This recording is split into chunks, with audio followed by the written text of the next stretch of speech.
ఈ యజ్ఞాన్ని తిరుమల తిరుపతి దేవస్థానం వేద పండితులు ఇక్కడికి వచ్చినటువంటి వాళ్ళందరూ కూడా 12 రోజుల పాటు యజ్ఞాన్ని నిర్వర్తిస్తున్నాం. ఈ యజ్ఞంలో భాగంగా అయితే మాఘమాసానికి అధిపతి అయినటువంటి విష్ణుమూర్తి స్వామివారు యజ్ఞో వై విష్ణు అని చెప్తుంది మనకి వేదం. విష్ణువే యజ్ఞము, యజ్ఞమే విష్ణువు అని చెప్పి మనకి వేదం చెప్పబడుతుంది. గురువుగారిని వేదికని అలంకరించవలసిందిగా కోరుచున్నాం.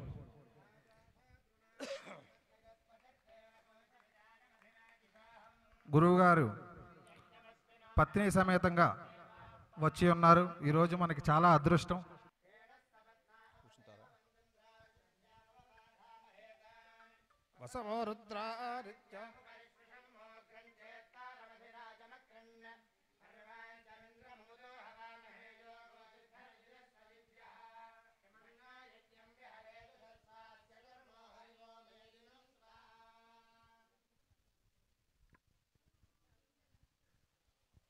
ఓం తత్పురుషాయ విద్మహే వక్రతుండాయ ధీమహి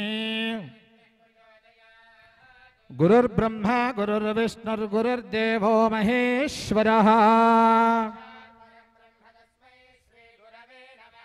ఆపదామపహర్తారం దాతారం సర్వసంపదాం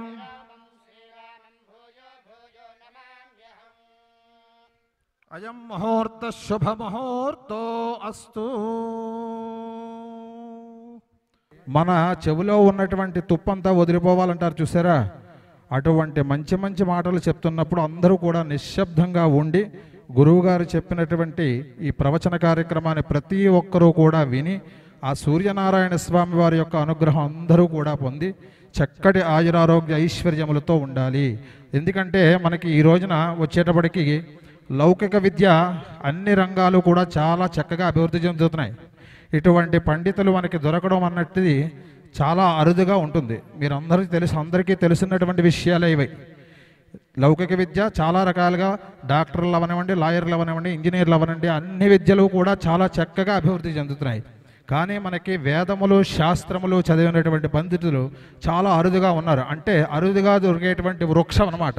ఆ వృక్షాన్ని కాపాడుకునేటువంటి బాధ్యత మనందరికీ ఉంది. కాబట్టి మీరు వినాలి, మీ యొక్క తరాలందరికీ కూడా తెలియజేయాలి అని చెప్పి మీ యొక్క కార్యక్రమాన్ని ఏర్పాటు చేయడం జరిగింది. గురువుగారు సభను ప్రారంభం చేస్తారు. హరి ఓం.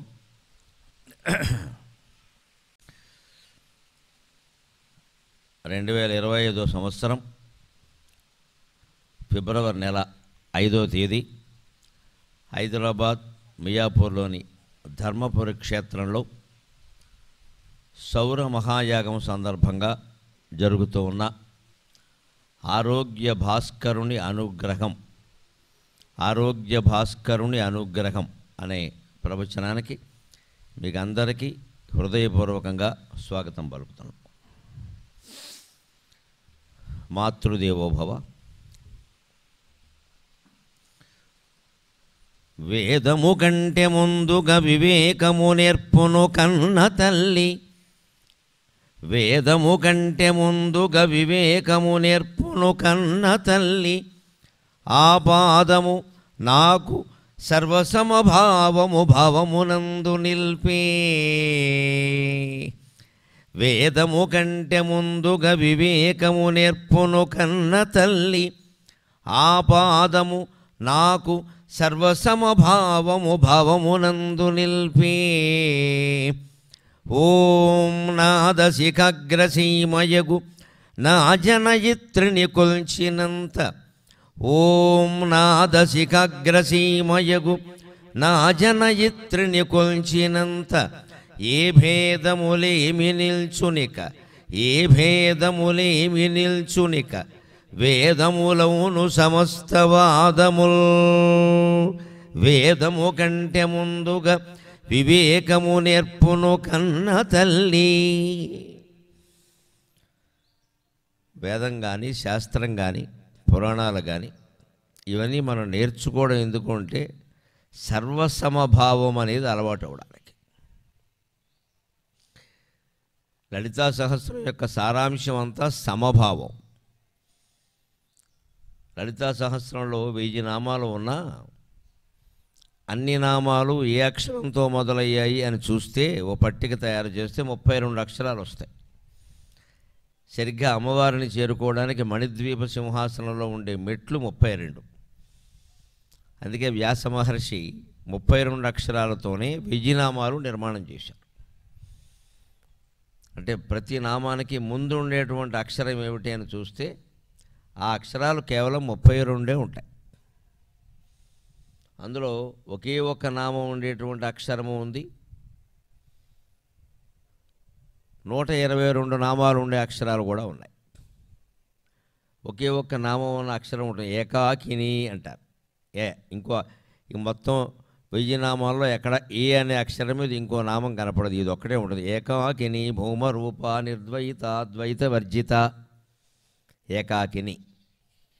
ఖట్వాంగాది ప్రకరణ అని కాతో ఉంటుంది, ఆ కాతో ఉండే నామం అది ఒక్కటే, రెండోది కనపడదు. అలా 2 ఉండే ఉన్నాయి, 4 ఉండే ఉన్నాయి, 50 ఉండే ఉన్నాయి, 60 ఉండే ఉన్నాయి. మొత్తం మీద ఏ అక్షరంతో నామాలు ఎక్కువగా ఉన్నాయి అని ఒక ఆసక్తి ప్రకారం లెక్క పెడితే నాకు తేలిన లెక్క ఏమిటంటే సకారంతో మొదలయ్యే నామాలు 122 ఉన్నాయి. 122 నామాలు మరి ఏ అక్షరంతోనూ లేవు. సకారంతో మొదలయ్యే నామాలు అంటే సవ్యమార్గస్థ, సర్వాపద్వినివారణి, స్వస్థ, స్వభావమధుర, ఇలాంటి నామాలు సకారంతో మొదలయ్యేవి 122 ఉన్నాయి. సరే, అప్పుడు నాకు ఒక ఆసక్తి కలిగి తరగతిలో ప్రథమ స్థానం నిర్ణయించాక ద్వితీయ స్థానం నిర్ణయిస్తారు కదా సాధారణంగా. First mark second mark. First మార్కుకి సెకండ్ మార్కుకి 30-40 మార్కులు తేడా ఉండొచ్చు, అయినా సెకండే. రెండో స్థానం దేంది అని చూశాను. 122 నామాలు సకారంతో ఉంటే 112 నామాలు మకారంతో ఉన్నాయి. అంచేత ఈ రెండే ప్రధానం. ఆ 2 అక్షరాలు కలిపితే స మా, సమభావమే లలితా సహస్రం యొక్క సారాంశం. ఇది పరిశోధనాత్మకమైన విద్య. మన విద్యార్థులకి ఈ పరిశోధన చేయడం అలవాటు చేయాలి, ఊరికే గుడ్డి బట్టి కాదు. ఒక గ్రంథం చదువుతున్నామంటే బిట్వీన్ ది లైన్స్ అంటాడు వివేకానందుడు. వాక్యాలు చదువుకుంటూ వెళ్ళడం కాదు, బిట్వీన్ ది లైన్స్, ఈ వాక్యాల మధ్యలో ఉండే అంతరార్థం ఏమిటి అని పరిశీలించుకుంటూ వెళ్ళాలి. అప్పుడు మనకి చాలా విషయాలు తెలుస్తాయి. అందులో ఇదొకటి. అలాంటి ఆలోచన వచ్చినప్పుడు వచ్చినటువంటి పద్యం ఇది. వేదం కంటే ముందు కూడా కన్నతల్లికి నమస్కారం చేస్తాం. మన దేశానికి సంబంధించినంతవరకు వేదమే మనకు తల్లి, శాస్త్రమే మనకు తండ్రి. ఇదంతా ఎందుకు అంటే ఆ పాదము నాకు సర్వసమభావము భావమునందు నిలిపి, అందరినీ సమానంగా చూడాలి, అందరినీ సమానంగా చూడాలి. కులభేదాలు, మతభేదాలు, ప్రాంత భేదాలు, స్త్రీ పురుష భేదాలు ఏవీ ఉండదు. ధర్మం చెప్పాలంటే నిక్కచ్చిగా చెప్పడమే. మనవాళ్ళైతే ఒక ధర్మం, ఎదుటి వాళ్ళైతే ఒక ధర్మం ఉండదు. అదే సమభావం అంటే. సమభావం అంటే పొరపాటు పడకూడదు. అందరికీ ఒకే రకమైన కుర్చీలు వేయడం, ఒకే రకమైన సన్మానం చేయడం సమభావం కాదు. ప్యూనే, ప్రిన్సిపాలే. ఇద్దరికి పక్క పక్కన కుర్చీలు వేసి సన్మానం చేస్తే మన్నాడు నుంచి ప్యూను పనిచేయడు, ప్రిన్సిపాల్ పనిచేస్తాడేమో. కానీ ఈ తేడా ఎప్పుడూ ఉంటుంది. మరి సమభావం అంటే ఏమిటి? ఆకలి ఇద్దరికీ సమానమే, దుఃఖం ఇద్దరికీ సమానమే, ఆవేదన ఇద్దరికీ సమానమే. ఆడపిల్లలు, మగపిల్లలు, కష్టాలు సుఖాలు ఇద్దరికీ సమానమే. ప్రిన్సిపాల్ గారి అమ్మాయి ఒకలాగా, ప్యూను గారి అమ్మాయి ఒకలాగా ఉండదు, ఇద్దరికి సమానమే. ఇవి సమభావాలు. అంటే ప్రాథమిక అవసరాల వరకు సృష్టిలో సమస్త జీవులు సమానమే, మానవులే కాదు, ఒక చీమ కూడా సమానమే. ఇక ఉపాధి భేదం పెరిగిన కొద్దీ అవసరాలు మారతాయి. అయినా సరే మనం ప్రాథమిక సమానత్వాన్ని పాటిస్తే, మనస్సులో ఏ ద్వేషం లేకుండా ఉంటే ప్రశాంతంగా జీవితం గడిచిపోతుంది. దానికి మనకి ఈ మాఘమాసంలో మన పెద్దలు సూర్యనారాయణ ఆరాధన ఏర్పాటు చేశారు. మాఘమాసం అని ఎందుకు వస్తుందంటే మఖ అనే నక్షత్రం పున్నమి నాడు ఉంటుంది. వేళ అష్టమి కదా, పున్నమి వచ్చేసరికి మఖ ఉంటుంది ఖచ్చితంగా. ఆ మఖా నక్షత్రం పున్నమి నాడు కలిగిన మాసం కాబట్టి మాఖం, నిజానికి ఘా కాదు ఖా, మాఖం. అది పలుకుబడిలో ఘా అయింది, అయినా మంచిదే అయింది.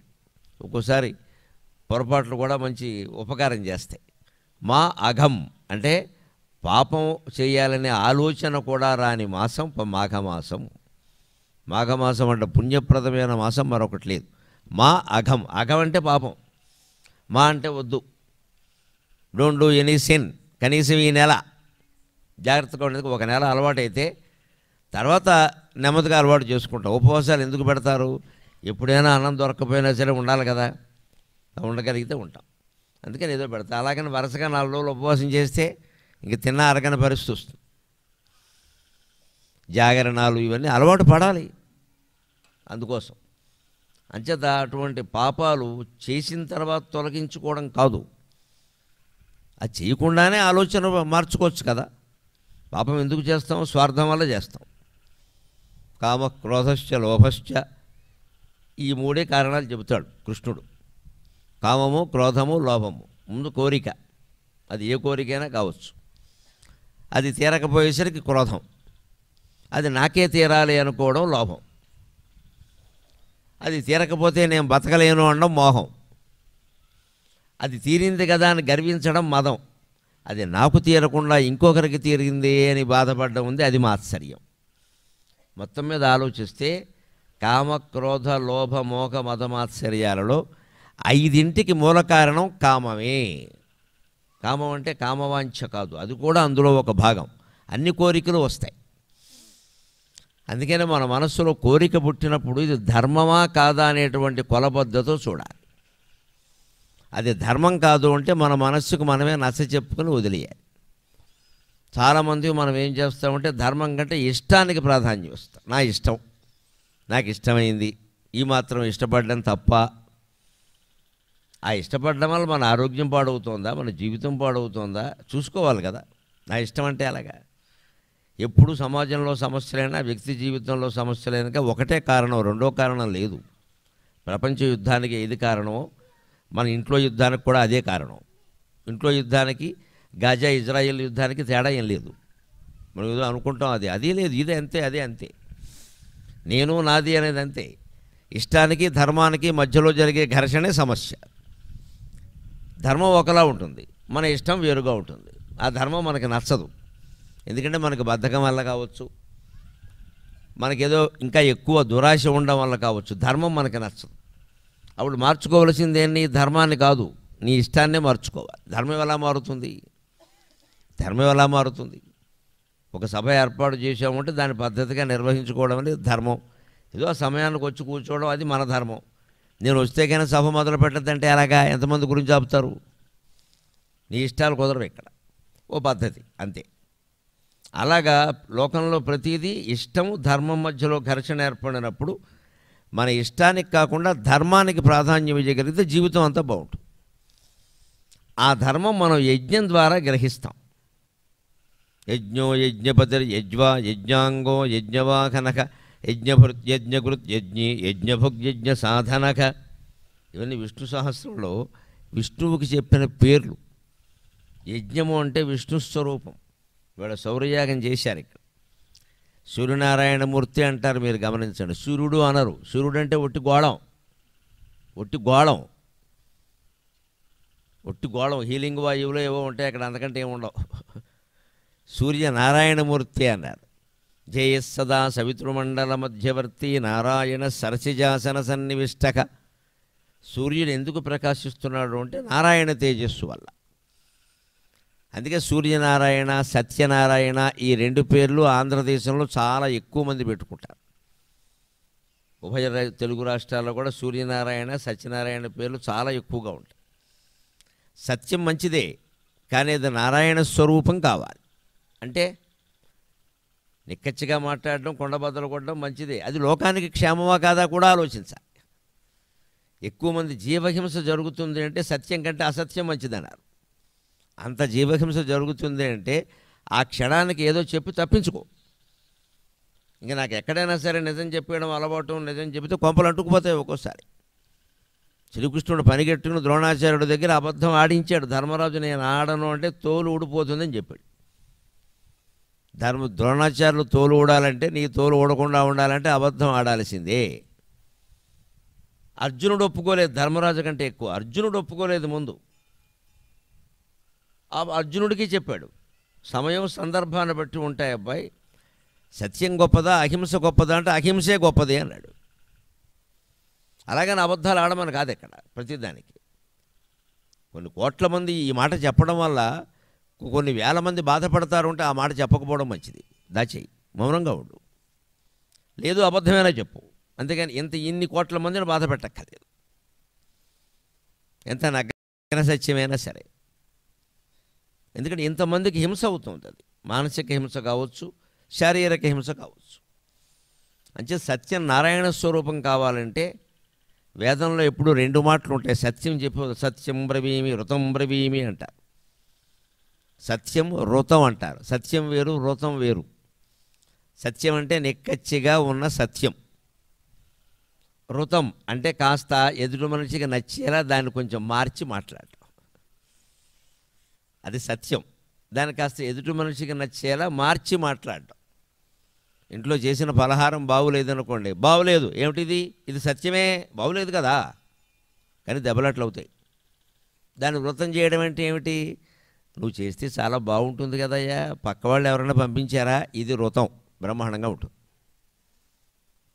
అప్పుడు ఆవిడే చెబుతుంది, పక్క వాళ్ళు ఏం పంపలేదండి బాబు, నేనే ఏదో పొరపాటు చేసినట్టు. ఏదో లే, అస్తమానం చేస్తావేటి, అయిపోయాయి.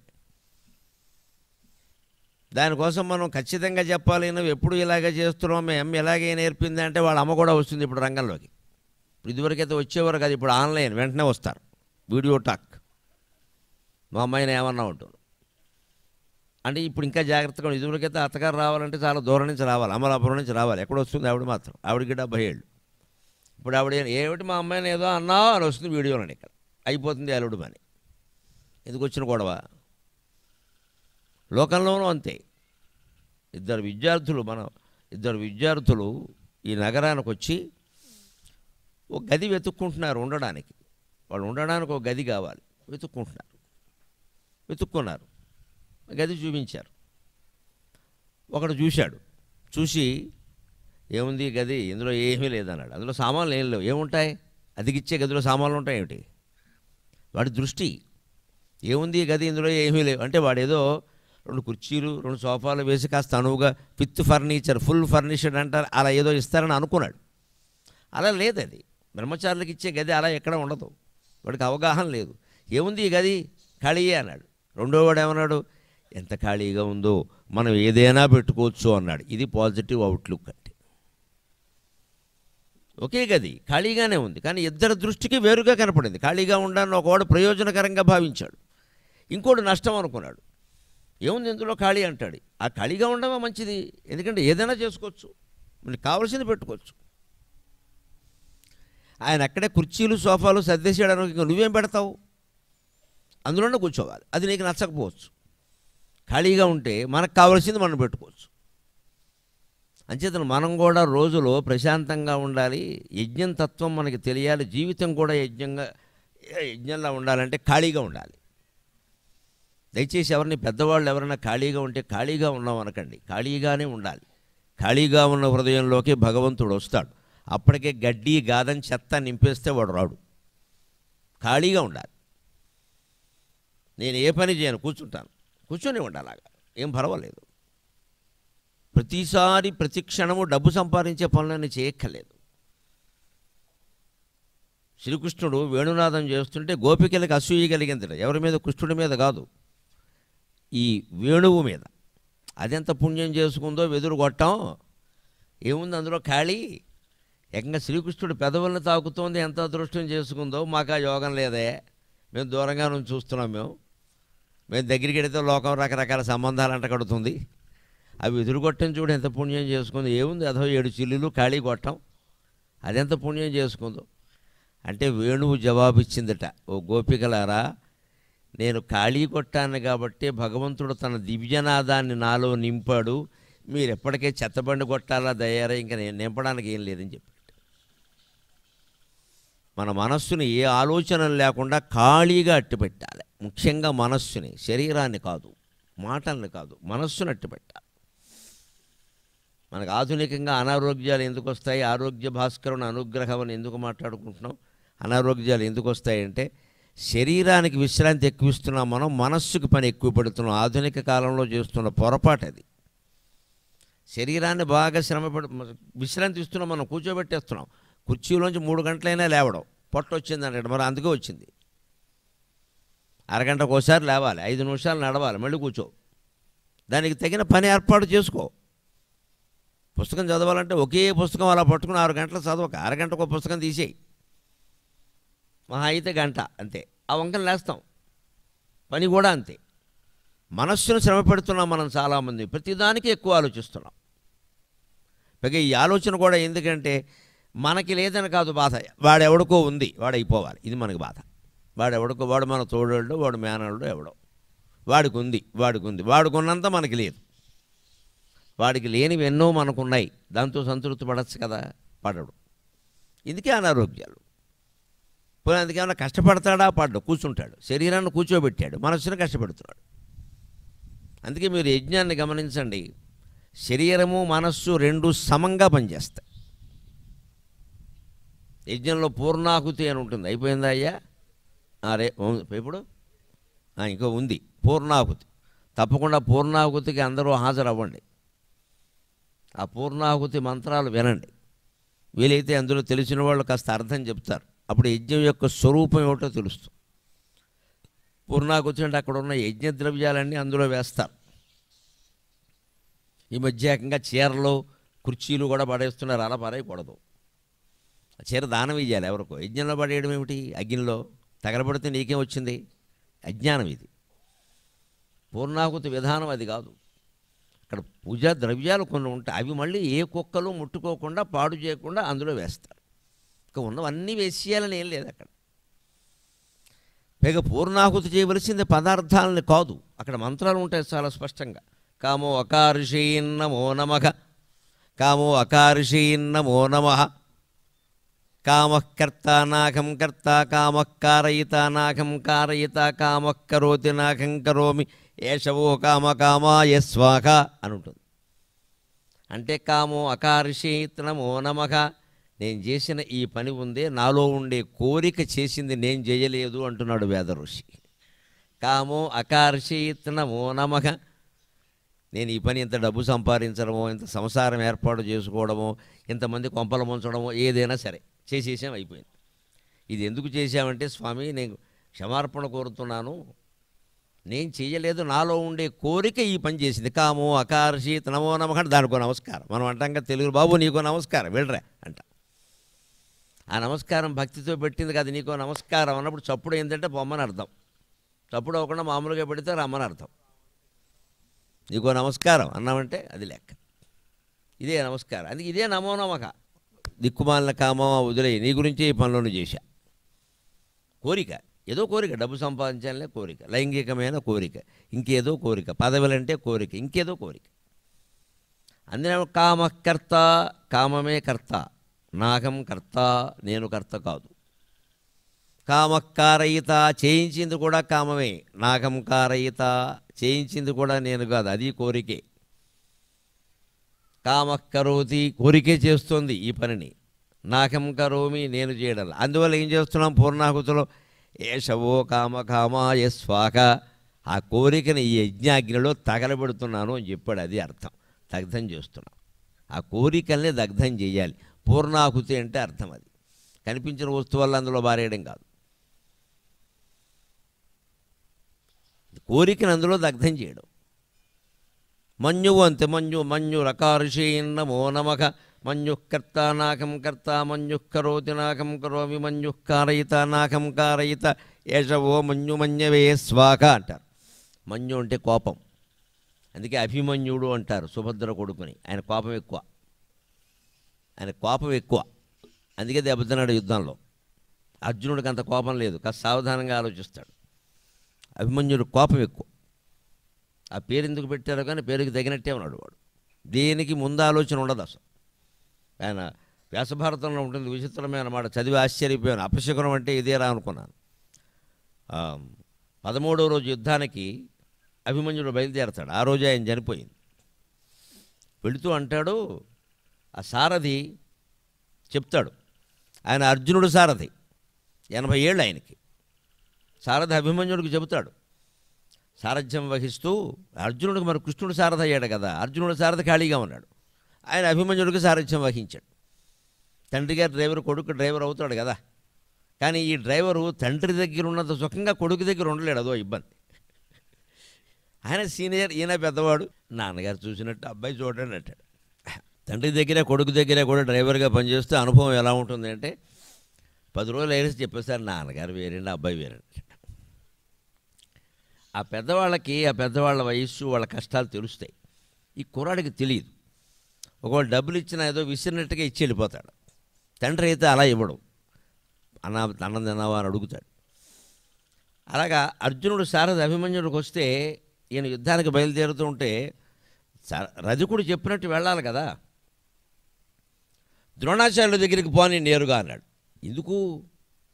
వేసిందే గంతు విరిగిందే కాలని, గంతు ఏకి గంతులు నేర్చుకుందాం అని ఒక కుర్రాడు ముందుగా కింద నుంచి ఎక్కచ్చు కదా, పైకి ఎక్కువ గంతు వేసేట, అంతే విరిగింది, ఇంక మళ్ళీ లేవలేదు వాడు.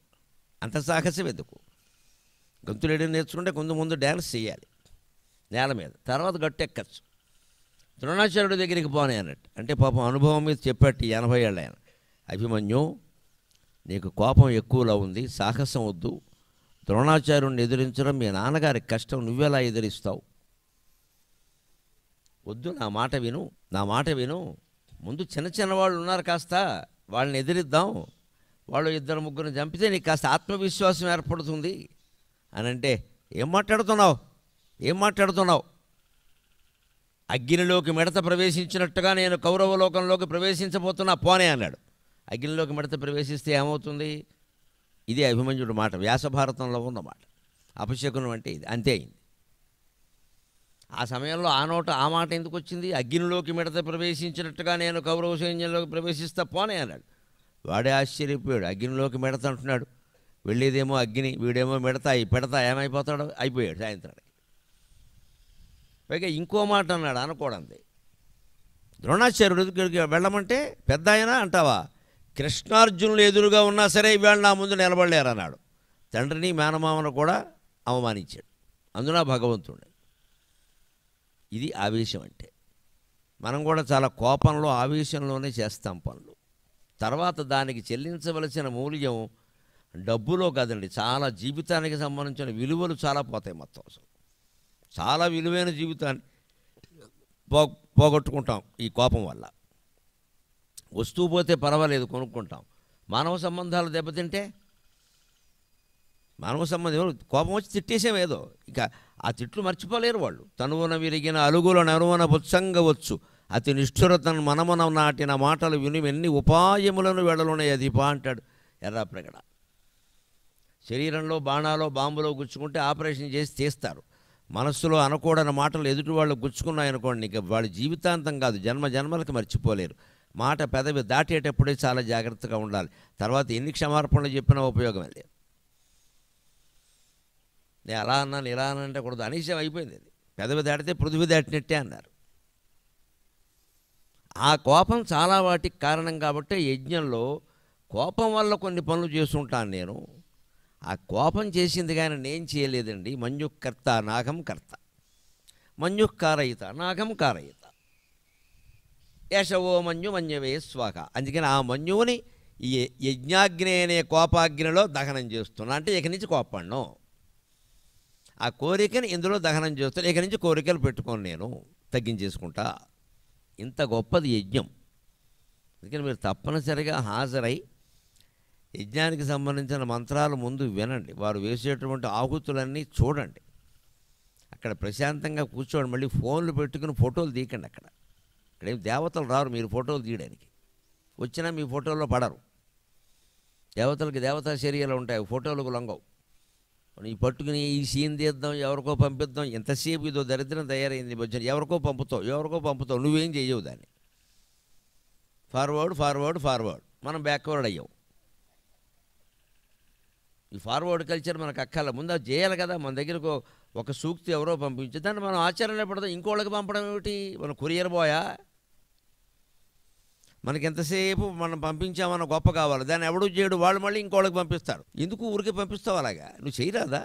ఇంకోళ్ళకి పంపడం ఏమిటి? ఈ ఊరికే వాయిదాలు వేయకుండా ఎవరెవరికో పంపకుండా మన కర్తవ్యాలు మనం చేయడమే యజ్ఞం. యజ్ఞోదానం తపశ్చైవ పావనాని మనీషిణాం అంటాడు భగవద్గీతలో. మనిషి ఏం మానినా 3 మానకూడదుట: యజ్ఞము, దానము, తపస్సు. ఈ 3 మానవ జీవితాన్ని పవిత్రం చేస్తాయి. యజ్ఞం అంటే ఇప్పుడు జరుగుతున్న యజ్ఞం లాంటి యజ్ఞంలో పాల్గొనాలి, మనం చెయ్యాలి. దానం, రోజు మొత్తం మీద ఏమైనా 10 రూపాయలైనా దానం ఇచ్చామా, ఏ రోజు అయినా సరే, నెల మొత్తం మీద ఎంత ఇచ్చామో రాసుకుని ఇవ్వాలి, కాగితం మీద రాసుకుని. ఆదాయంలో కనీసం 10% దానం చేయకపోతే అది స్వార్థం, వండుకుని తిన్నట్టే లెక్క అని చెప్పారు వేదాలు. ఆదాయంలో కనీసం 10%, 25% చేయగలిగితే మంచిది, కనీసం 10% చెయ్యాలి. తపస్సు చేయవా, ఈ యజ్ఞం చేసినా నువ్వు దానం చేసినా తపస్సు చేయాల్సిందే. లేకపోతే ఇన్ని యజ్ఞాలు చేశాననే అహంకారం, ఇంత దానం చేశామనే అహంకారం పెరుగుతుంది. అది పెరగకుండా ఉండాలంటే తపస్సు చేయాలి. మన ఇంట్లోనే మనం ఓ మూల కూర్చొని నమ శివాయ, నమో నారాయణాయ, శ్రీమాత్రే నమః ఏదో ఒక నామాన్ని నిరంతరం ముందు జపం చెయ్యాలి. ఆ జపం చెయ్యగా చెయ్యగా చెయ్యగా ఆ నామం కూడా లేకుండా నాదం మీద మనస్సు నిలబడుతుంది. ఆ నాదాన్ని పట్టుకోగా పట్టుకోగా పట్టుకోగా ఆ నాదం కంటే అతీతమైన నాద బిందు కళాతీతమైన స్పాట్, ఆ బిందువు మీద మన దృష్టి నిలబడుతుంది. నాద బిందు కళ అతీతమైనటువంటి కేంద్రం, అదే శ్రీచక్రంలో మూలం. అక్కడ ఉండిపోతే ఇక మౌనమే, ఇంకేముండదు అక్కడ. అది మన హృదయంలోనే సాధ్యం. ఇక్కడ దానికి ఏమి బయటివే, అది తపస్సు. ఆ తపస్సులో ఉన్నవాడు ఒకవేళ బయటకు వస్తే వాడు ఏమి సంకల్పిస్తే అది జరుగుతుంది. దాన్ని వాక్సిద్ధి అంట. అది యజ్ఞం. ఇవాళ జరుగుతున్నది సౌరయాగం. సౌరయాగంలో ప్రత్యేకించి సూర్యుని యొక్క విశిష్టత ఏమిటి ఈ సృష్టి మొత్తంలో అంటే, మీకు ఇటీవల పరిశోధనల్లో కూడా బయటపడింది. 4 రోజుల క్రితం పత్రికలో వార్త చెబుతున్నాను నేను. భూమండలం మీద జీవం భూమండలంలో పుట్టలేదు, ఖగోళం నుంచి వచ్చింది అని ఈనాడు పత్రికలో వ్యాసంలో వచ్చింది 4 రోజుల క్రితం. నేను ఎంత ఆశ్చర్యపడ్డానో, మన పూర్వులకి భక్తిగా నమస్కారం చేసుకున్నాను కూడా ఆ వేళ. ఎందుకంటే ఈ మొత్తం ఏ గోళంలో ఏ జీవం ఉన్నా వేరే గోళం నుంచే వచ్చిందనే విషయం మన పురాణాల్లో ఉంది చాలా స్పష్టంగా. భూమి మీద జీవం భూమి మీద రాలేదు, నీరు అనేది భూమి మీద రాలేదు. వేరే గోళాల నుంచి కొన్ని తునకలు వచ్చి భూమి మీద పడ్డాయి. అందులో కొన్ని తునకల్లో గడ్డగట్టిన నీరు ఉంది. ఆ నీటి వల్ల భూమి మీద జీవి పుట్టింది అని వేదంలోనూ పురాణాల్లో కూడా చెప్పారు. ఆ విషయాన్నే నాసా వాళ్ళు నిరూపించారు. మనకి నాసా వాళ్ళు నిరూపిస్తే నారాయణమూర్తి చెప్పినట్లు లెక్క. అంతకుముందు నారాయణమూర్తి చెప్పినా మనం వినాం. ఏదైనా నాసా వాడు చెప్పాలి. వీడి గ్లాసులు మంచినీళ్ళు తాగాలో 2 గ్లాసులు మంచినీళ్ళు తాగాలో నాసా వాడు చెప్పాలి, లేకపోతే వీడు తాగడం. సో పోనీ ఏదైతే మానింది మందు వలసొమ్మేం పోయింది మంచి గ్రహించడమే కదా. వాళ్ళే చెప్పారు భూమి మీద జీవం లేదు, కొన్ని కోట్ల ఏళ్ల క్రితం పై గోళాల నుంచి జీవం ఇక్కడికి వచ్చింది. ఈ పై గోళాల నుంచి మొక్కలు విడిపడడం ఉందే, అదే సరిగ్గా తారాశేషాంకం కథ. గురుగ్రహం, ఆ పేరు చూస్తే అర్థమవుతుంది. బృహస్పతి అంటే గురుగ్రహం. ఆయన భార్య తార అంటే ఒక నక్షత్రం. యువతల చంద్రుడు, ఆయనో గ్రహం. పుట్టినవాడు బుధుడు, ఆయనో గ్రహం. అంటే ఇది గ్రహాలు ఎలా పుట్టాయనడానికి చెప్పిన కథ అని అర్థమైపోలా. మనం ఏదో వంకర సంబంధం కింద అర్థం చేసుకుంటే అలా దాన్ని మనకు పురాణాలు ఏమర్థమైనట్టు. ఒకప్పుడు గురుగ్రహం చాలా పెద్దది.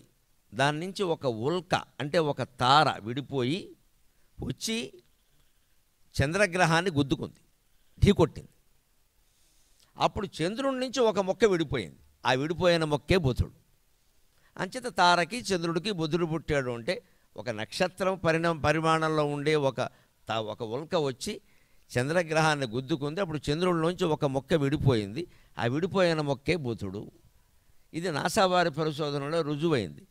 అంటే చంద్రుని ఉపరితలం బుధుని ఉపరితలం ఒకేలా ఉన్నాయని చెప్పారు. అర్థమైందా మన పురాణాలు నిజమని? మరి వేరే గ్రహాల ఉపరితలాలు లేనప్పుడు చంద్రుడిది బుధుడిది ఒకేలా ఉన్నాయి. ఎందుకు ఒకేలా ఉంటాయి? చంద్రుడి నుంచే విడిపోయిన మొక్క. ఈ కథ, త్రిపురాసుర సంహార కథ, నరకాసుర వధ, ఇవన్నీ ఖగోళానికి సంబంధించినవి.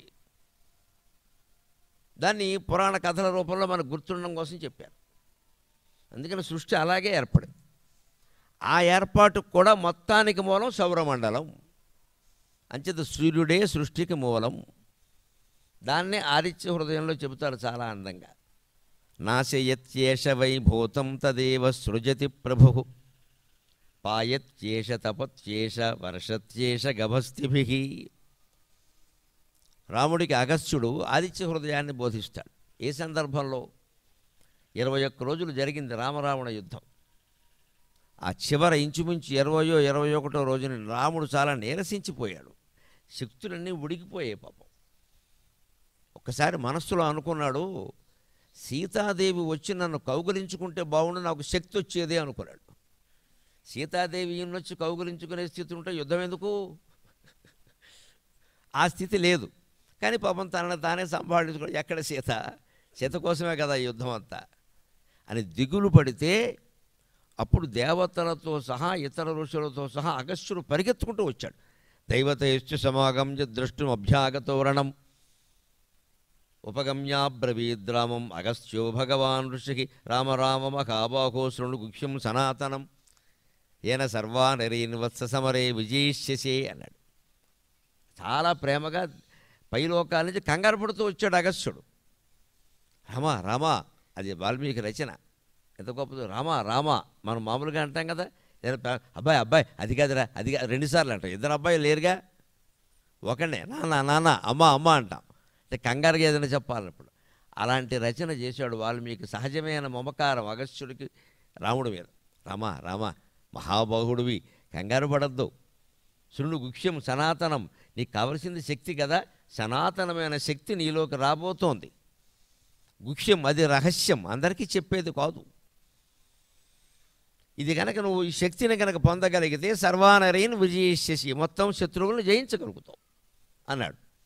ఆదిత్య హృదయం ఎంత గొప్ప స్తోత్రం ఉంటే, ఆ స్తోత్రం ప్రారంభంలో రాముడు ఎలా ఉన్నాడు అంటే, తతో యుద్ధ పరిశ్రాంతం సమరే చింతయా స్థితం రావణం చాగ్రతో దృష్ట్వా యుద్ధాయ సముపస్థితం. ఇది వాల్మీకి శ్లోకం. తతో యుద్ధ పరిశ్రాంతం, యుద్ధం చేసి చేసి చేసి 20 రోజులు చేసి అలసిపోయి ఉన్నాడు. సమరే చింతయా స్థితం, అంతేకాదు ఆలోచనలో పడ్డాడు, ఇబ్బంది పడుతున్నాడు. ఏమిటిది, ఎంతకీ తెమలదు అని ఒక దశలో ఆయనకి సీతాదేవి మీద కోపం కూడా వచ్చింది. ఆ దిక్కుమాలను కోరబట్టి కదా ఇదంతా వచ్చింది, మాయలేడి. లేకపోతే ఈ గొడవ లేదు, తినగా ఉండరు అసలు. ఈ మేడం 13 ఏళ్ళు తినగా ఉంది ఈవిడికి ఎందుకు ఇది? అది కోపం వచ్చినప్పుడు అనిపిస్తుంది, మరి బాధ కలిగినప్పుడు దానికి కారణమైన వాళ్ళందరూ గుర్తొస్తారు కదా. ఎక్కడో తండ్రి తీసుకెళ్ళి ఎక్కడో హాస్టల్లో బారేసాడు అనుకోండి, హాస్టల్లో సౌకర్యాలు లేకపోతే పిల్లాడు ఏమనుకుంటాడు, మా నాన్న రాని సంగతి చెప్తానంటాడు. ఇక్కడ బారేసాడు నన్ను, ఆయన ఇంటి దగ్గర కూర్చున్నాడు సుఖంగాను, ఈ పాటికి ఫిల్టర్ కాఫీ తాగుతూ ఉంటాడు, మా అమ్మ ఇస్తుంటాను. నాకు అవన్నీ లేకుండా పోయి వార్డెన్ గాడు కూడా మొహం చూడు ఎలా ఉందో అంటాడు, వార్డెన్ తిడతాడు. ఎందుకు వచ్చింది? ఇష్టం లేక. మరి తండ్రి మీద నిజంగా కోపం అంటే అక్కడ పరిస్థితులు బాగాలేవు కాబట్టి అంతే, అంత కోపం వచ్చింది దానికి. దాన్ని తట్టుకుని పైగా రావణంచ అగ్రతో దృష్ట్యా, అచ్చా వీడొకడు శనిగాడు ఇక్కడే ఉన్నాడు, వాడు నిలబడన్నాడు, ఇంకేంటి బాణం ఏమి అన్నట్టుగా వాడు ఉన్నాడు. ఎందుకంటే వాడు ఫ్రెష్గా తయారై వచ్చాడు. వాడు 21 రోజులు యుద్ధం చేయలే, వాడు 3-4 రోజులు చేశాడు. ఈయన 21 రోజులు చేశాడు. పాపం తేడా లేదా? రావణాసుడు ముందు యుద్ధానికి రాలేదు, వారం రోజులు అయ్యాక ఒకసారి వచ్చాడు, కుంభకర్ణుడు పోయాక ఒకసారి వచ్చాడు, ఇంద్రజిత్తు పోయాక ఒకసారి వచ్చాడు. మహారాజు కదా వాడు, అస్తమానం వస్తాడా? వాడు వీక్లీ పేరెంటు. ఆ 21 రోజుల్లో 3 రోజులు 4 రోజులు వచ్చాడు. రాముడు అలా కాదు, మరి 21 రోజులు ఉన్నాడు, నేల మీద ఉన్నాడు, పైగా రథం కూడా లేదు, వనవాసం. అలసిపోయి ఉన్నాడు ఆయన. రావణుడు చూశాడు, ఇంత పెద్దవాడు, వీడికి ఏం బుద్ధి పుట్టింది, ఇది ఏం పోయే కాలం, వీడికి 10 తలకాయలా 20 చేతులు, అవిని నేను జయించాలా, ఇంత చేస్తే నా భార్య నాకు దక్కుతుంది, అంతకంటే ఏం లేదు ఇక్కడ, ఇంతేనా? వాడు రాజ్యం పట్టుకెళ్ళే ఉద్దేశమే లేదు. దీనికోసం ఇంత భయంకర యుద్ధం చెయ్యాలా? పైగా అప్పటికే 2 సార్లు లక్ష్మణుడు చచ్చి బతికాడు.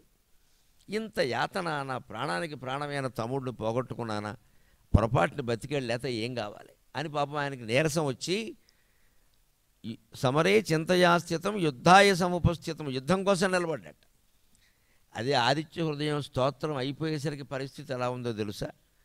మొత్తం 31 శ్లోకాలు ఆయన చదివేసిన తర్వాత సూర్యుడికి నమస్కారం చేశాక ఆయన ఎలా ఉన్నాడంటే వాల్మీకి రాస్తాడు, ఆదిత్యం ప్రేక్ష జప్త్వేదం పరం హర్షం అవాప్తవాన్ ధనురా శ్రీరాచమ్య శుచిర్భూత్వా ధనురాదాయ వీర్యవాన్. ఆదిత్యుడిని చూసి స్తోత్రం చదవగానే ఆదిత్యుడిని చూడగానే శక్తి వచ్చిందట. చాలా సంతోషించాట, సంతృప్తిగా ఉన్నట్ట, పరం హర్షమవాప్తవాన్, ఎంతో ఆనందం పొందాట. అంతేకాదు జయాయ సముపాగమత్తు అన్నాడు. ఇప్పుడు జయం కోసం నిలబడ్డాట. స్తోత్రం చదవడానికి ముందు యుద్ధం కోసం నిలబడ్డాడు, స్తోత్రం చదివాక జయం కోసం నిలబడ్డాడు. అది స్తోత్రపారాయణ ప్రయోజనం. ఒక స్తోత్రం చదివామంటే ముందు ఉండే దుఃఖం పోవాలి, గొప్ప ధైర్యం కలగాలి. లేనప్పుడు ఎందుకు ఇది టేప్ రికార్డర్కి మనకి తేడా ఏమిటి? అందుకే నేను చెబుతూ ఉంటాను, కొందరికి నచ్చదు కానీ మళ్ళీ చెబుతా. నచ్చని మాటలు చెప్పడమే నాకు నచ్చుతుంది. 10 సార్లు చదివాం, 20 సార్లు చదివాం, 100 మంది కూర్చుని చదివాం, నైమిషారణ్యం చదివాం, నిడదవోలు స్టేషన్లో చదివాం, ఈ గొప్పలన్నీ మానాయి. నువ్వు ఎక్కడ చదివినా ఒకటే, నీ మనస్సు పెట్టి చదివావా, నీకేమైనా అర్థమైందా? లేని దానికి ఎందుకు అది 10 మంది, 20 మంది, 100 మందిను? ఇదన్నా గిన్నీస్ బుక్ రికార్డా? అర్థం తెలుసుకుంటే ఇంత ఆనందం ఉంది. స్తోత్రం చదవకముందు యుద్ధం కోసం నిలబడ్డాడు, చదివాక జయం కోసం నిలబడ్డాడు. అంటే నేను జయిస్తానన్న విశ్వాసం వచ్చింది. నీ జీవితమైనా అంతే. ఎందుకని సర్వము ఒక దైవమే అయినప్పుడు, ఆ దైవం మన ఎదురుగా ఉన్నప్పుడు మరి ఇంకెవరిని ఆరాధించాల్సిన పనే ఉందండి. నాశయత్యేష వైభూతం తదేవ సృజతి ప్రభు. అన్ని జీవులని నశింపచేస్తున్నది సూర్యుడే.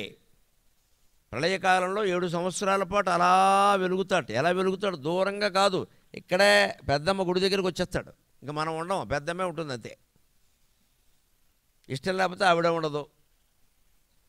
7 సంవత్సరాలు మన దగ్గరికి వచ్చి జేబులో బాంబు పెట్టుకున్నట్టే 7 సంవత్సరాలు. ఏమవుతుంది? మొత్తం భూమండలం అంతా మొత్తం మసి బూడిదైపోతుంది.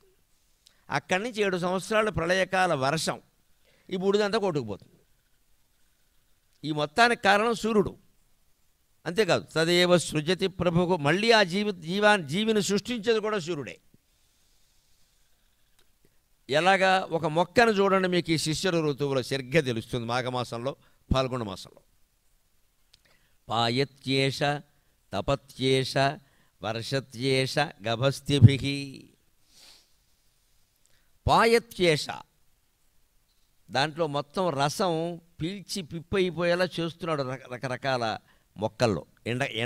ఎండకి ఏమవుతుందో రసం ఉండదు, రసహీనం అయిపోతాయి. మొత్తం రసం అంతా పైకి లాగేసినట్టు అయిపోయింది. స్క్వీజింగ్ అంటారు ఇంగ్లీష్, అలా లాగినట్టు అయిపోయింది. తపత్యేష, అప్పుడు బాగా ఎండిపోయేలా చేస్తాడు మొత్తం విత్తనాలని, గడ్డి మొక్కల్ని అన్నింటినీ కూడా ఎండతోటే. అప్పుడు వర్షత్యేష, వర్షం కురిపిస్తాడు. ఈ సూర్యకిరణాలు విపరీతంగా వేడిగా ఈ మొక్కల మీద ప్రసరించినప్పుడు సముద్రం మీద కూడా ప్రసరిస్తాయి. ఆ సముద్రపు నీరు కూడా ఆవిరైంది. ఆ ఆవిరైన నీటిని మేఘం నుంచి వర్షిస్తాడు. వర్షానికి కారణం సూర్యుడే. అందుకే సౌరయాగం అపూర్వమైన వర్షాలను కురిపిస్తుంది, సందేహించాల్సిన పని. సౌరయాగానికి ఆ మహిమ ఉంది. అన్నం కావాలంటే యజ్ఞం చేయాలి. యజ్ఞం వల్ల వర్షం వస్తే పర్జన్యాత్ యజ్ఞాత్ వర్ష సముద్భవక. యజ్ఞం వల్ల పర్జన్యం ఏర్పడుతుంది. పర్జన్యం అంటే మేఘం వల్ల వర్షం వస్తుంది, వర్షం వల్ల పంటలు వస్తాయి. అన్నాద్భవంతి భూతాని పర్జన్యాద్ అన్న సంభవక యజ్ఞాద్భవతి పర్జన్యక.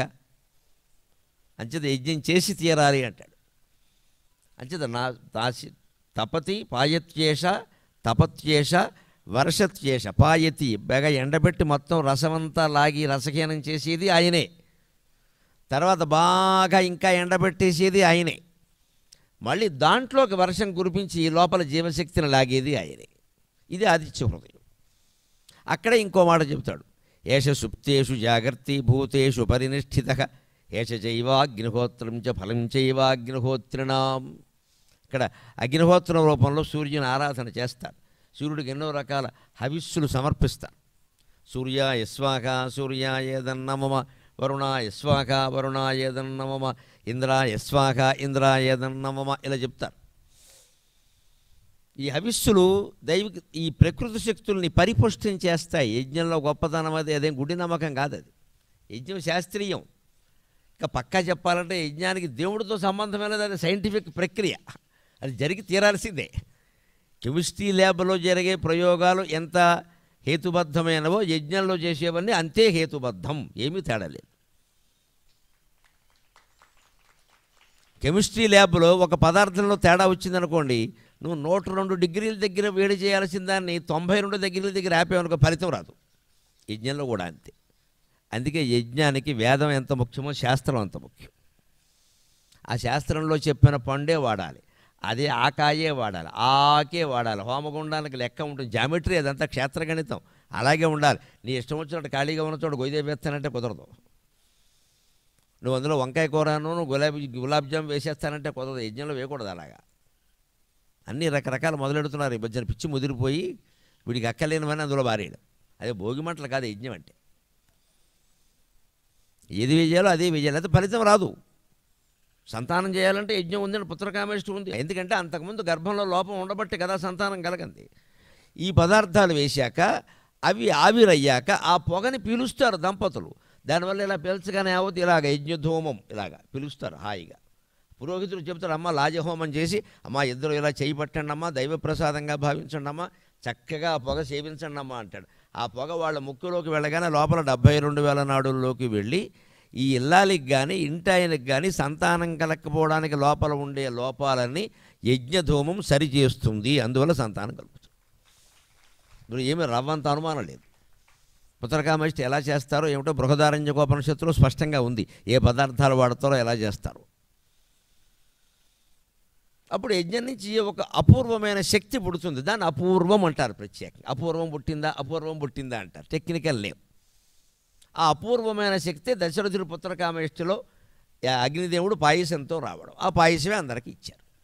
పాయసం తాగితే ఏమైంది? పాయసం తాగితే పిల్లలు పుట్టరు. సీతను రాముడు ఆక్షేపించాడు. ఏమిటో మీ ఊళ్ళో నేలలోంచి కూడా పుట్టుకొస్తారట పిల్లలు విచిత్రంగా అన్నాడు. పాప ఆవిడ భూమిలో పుట్టింది కదా, ఏదో ఆట పట్టించాలి కదా భార్యను. అందుకని మీ ఊళ్ళో నేలలోంచి కూడా పుట్టుకొస్తారట పిల్లలు, ఎవరు నమ్మాలో తెలియదు, ఎంతమంది పుడతారో అన్నట్టు. మరే మా ఊళ్ళో పాయసం తాగితే పిల్లలు పుట్టరు, మీ ఊళ్ళో పుడతారట కదా అంటే ఆవిడ. ఇప్పుడు ఈయన దగ్గర పెట్టుకుని ఆవిడంటే ఎలాగా? ఏదో అనేసాడు పాపం సరదాగా. అంతకంటే ఆవిడ ఇంకో అట్టు ఎక్కువేసింది ఆవిడ. మా ఊళ్ళో ఎవరికి పాయసాలు తాగితే పిల్లలు పుట్టట్లేదు, మీ ఊళ్ళో పుడతారట కదా, ఎంత పాయసం తాగితే పుట్టావో మహానుభావుడివి. సర్లే ఆ విషయం ఇప్పుడు వదిలేద్దాం అన్నట్టు. మరి ఓడిపోయాడు కదా, అందుకని. ఈ మాత్రం లేకపోతే దాంపత్యం వేడు సరసం వేడికి నన్ను ఇంత మాట అంటామంటే ఏముంది, అర్థం లేదు దానికి. అంటే పాయసం తాగితే పిల్లలు పుట్టరు, అది యజ్ఞ పాయసం. నువ్వు అన్నం పరమాణం చేసుకుని తింటే ఆయాసం వస్తుంది, సంతానం రాదు. అది యజ్ఞపాయసం. అది ఏం చేస్తుంది? లోపలికి వెళ్ళి ఔషధంలా పనిచేస్తుంది.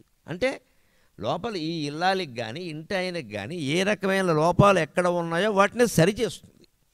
ఎందుకంటే ఆ యజ్ఞపాయసం యజ్ఞధూమంలోంచి పుట్టింది. యజ్ఞధూమం ఎక్కడి నుంచి వచ్చింది? వాడిన పదార్థాలు మర్రి, రావి, జువ్వి ఇవి వాడతారు. నువ్వు తుమ్మ వేప పట్టుకొచ్చి నీకు ఖాళీగా ఉన్న కట్లేని అందులో వాడేరు. వాటిని మెడికల్ ప్లాంట్స్ అంటారు. యజ్ఞంలో వాడే వాటిని మెడికల్ ప్లాంట్స్ అంటారు. వాటిని ఓషధులు అంటారు. వాటిలో చాలా భాగం ఓషధులు. వనస్పత యశాంతి, ఓషధ యశాంతి, వనస్పత యశాంతి. ఓషధులు వేరు, వనస్పతులు వేరు. ఓషధులు అంటే అన్ని మొక్కలు వస్తాయి. వనస్పతులు అంటే పువ్వు పూయకుండా కాయగాసే మొక్కలు. మర్రి పువ్వు ఉండదు, కాయలు ఉంటాయి.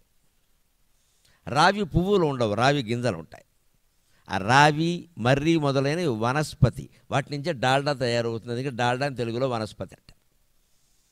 నాకు ఎక్కడో అవధానం చేస్తుంటే ఒక సమస్య ఇచ్చారు. పతి తలకోసి వండెనొక భామిని భుజనమందు పెట్టగా నేను ఇచ్చారు సమస్య. ఒక అవధానాలు అలాగే ఉంటాయి. పతి తలకోసి వండెనొక భామిని బంధుజనంబులకు అని పెట్టాడు. బంధుజనాలందరికీ భర్త తలకోసి వండి వడ్డించి పెట్టిందిట. మహాసాధ్వి. పతి తలకోయడం ఏమిటండి? మేమేం చేస్తాం దానికి? అది ఎలాగో చంపకమాల పద్యం కాబట్టి ముందు 2 అక్షరాలు పెడితే సరిపోతుంది కాబట్టి చక్కగా మధురమైన పదార్థాలు తయారు చేశారు. అందులో వేయడానికి నెయ్యి దొరకలేదు, అందుకని డాల్డా డబ్బా దొరికింది. వనస్పతి తలకోసి వండెనొక భామిని అంతే. డాల్డా డబ్బా పై రేకు కత్తిరించకుండా డాల్డా రాదుగా, అదే పతి తల, వనస్పతి తల. ఇంత తల అంటే ఏమిటి? పై డబ్బా రేకు కత్తిరించకుండా డాల్డా రాదు కదా. డాల్డా డబ్బాలు అలాగే ఉండేవి పూర్వం, అంతే అనుకుంటా. ఇప్పుడు అంతే పైనలా గుండ్రంగా దియ్యాలి అంటే సరిగ్గా తల కోసినట్టే ఉంటుంది అది. అంటే ఇచ్చిన ఆయన ఈ దృష్టిలో పెట్టుకునే ఇచ్చాడు. ఆయన భర్త తల కోసమని ఆయన ఉద్దేశం కాదు ఇక్కడ. అలా ఇంత సమస్య ఏమిటి? తప్పు కదా ఇది. అది అవధానం గ్రహించగలగడం ఉందే వెంటనే అది సరస్వతి కటాక్షం. ఇది ఏలూరు ద్విశతావధానంలో 96లో చేసినప్పుడు ఇచ్చారు. పతి తల కోసి వండాను అంటే ఎవడి పతిని ఆలోచిస్తే నాకు డాల్డా గుర్తొచ్చింది, వనస్పతిని పెట్టాం. అంచేత ఆ వనస్పతి వృక్షాలు ప్రత్యేకంగా ఉంటాయి. భగవంతుడు ఎందుకు పుట్టించాడు? వాటి నుంచి నెయ్యి డాల్డా మనం వేసుకోమని కాదు, నెయ్యే వాడాలి. డాల్డా వాడితే ఎలాగా? తప్పనిసరి పరిస్థితుల్లో వేరు, కానీ దానికో ప్రయోజనం ఉంది. ఆ వృక్షాలే మీకు మెడికల్ ప్లాంట్స్. మామూలు మల్లె మొక్కను దుమ్మ మొక్క మెడికల్ ప్లాంట్స్ కావు. మల్లెపూలు అందంగా ఉండొచ్చు, కానీ మీకు ఔషధానికి పనిచేయవు. ఇవి మర్రి, రావి మొదలైనవి యజ్ఞంలో ఏవైతే వాడుతున్నారో ఇవి ఔషధాలుగా పనిచేస్తాయి. మెడికల్ ప్లాంట్స్ అంటారు వాటిని.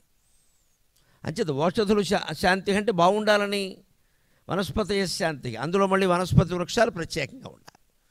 ఆ వనస్పతి వృక్షాల కొమ్మలు మొదలైనవి అందులో వేయడం వల్లే సమిధలు, ఆ ధూమం పవిత్రమవుతుంది. ఆ ధూమం లోపల ఉండే దోషాలను సవరిస్తుంది, అనారోగ్యాలను కూడా లేకుండా చేస్తుంది. దానికి వేరే వాడే ఉంటాయి, అన్నిటికీ ఒకటే ఉండదు. సంతానానికి వేరు, ఆరోగ్యానికి వేరు అని రకరకాల. ఐశ్వర్యానికి అగ్నిదేవుడు ఐశ్వర్యాన్ని ఇస్తాడంటారు. శ్రియమిచ్చే ధృతాశనాత్ వేదం చెప్పింది ఆ మాట. అగ్నిదేవుడు ఐశ్వర్యం ఇవ్వడం ఏంటండి? ఉన్న ఐశ్వర్యం పోతుంది అగ్గి అంటుకుంటే. కానీ అగ్నిదేవుల్లో ఐశ్వర్య సంబంధమైనటువంటి ఎండిపోయిన కొమ్మల్ని కనుక నువ్వు సమిధలుగా వాడినట్టయితే ఆ అగ్ని నుంచి వచ్చే పొగ నీలోకి ప్రవేశించి ఉత్సాహాన్ని నింపుతుంది, చురుకుదనాన్ని పెంచుతుంది. అంతకుముందు వీడు సోఫాలో బద్ధకంగా పడుకుని ఫోను కెలికే మేళం ఉన్నాడే, వీడు లేచి అంకురం ఒకటి స్టార్టప్ చేస్తాడు, పరిశ్రమ. అందువల్ల డబ్బు వస్తుంది. అది లెక్క. అగ్నిదేవుడి వల్ల ఐశ్వర్యం అంటే అది. అగ్నిదేవుడు ఇలా వచ్చి నీకు ఐశ్వర్యం ఇస్తానని చెప్పడం.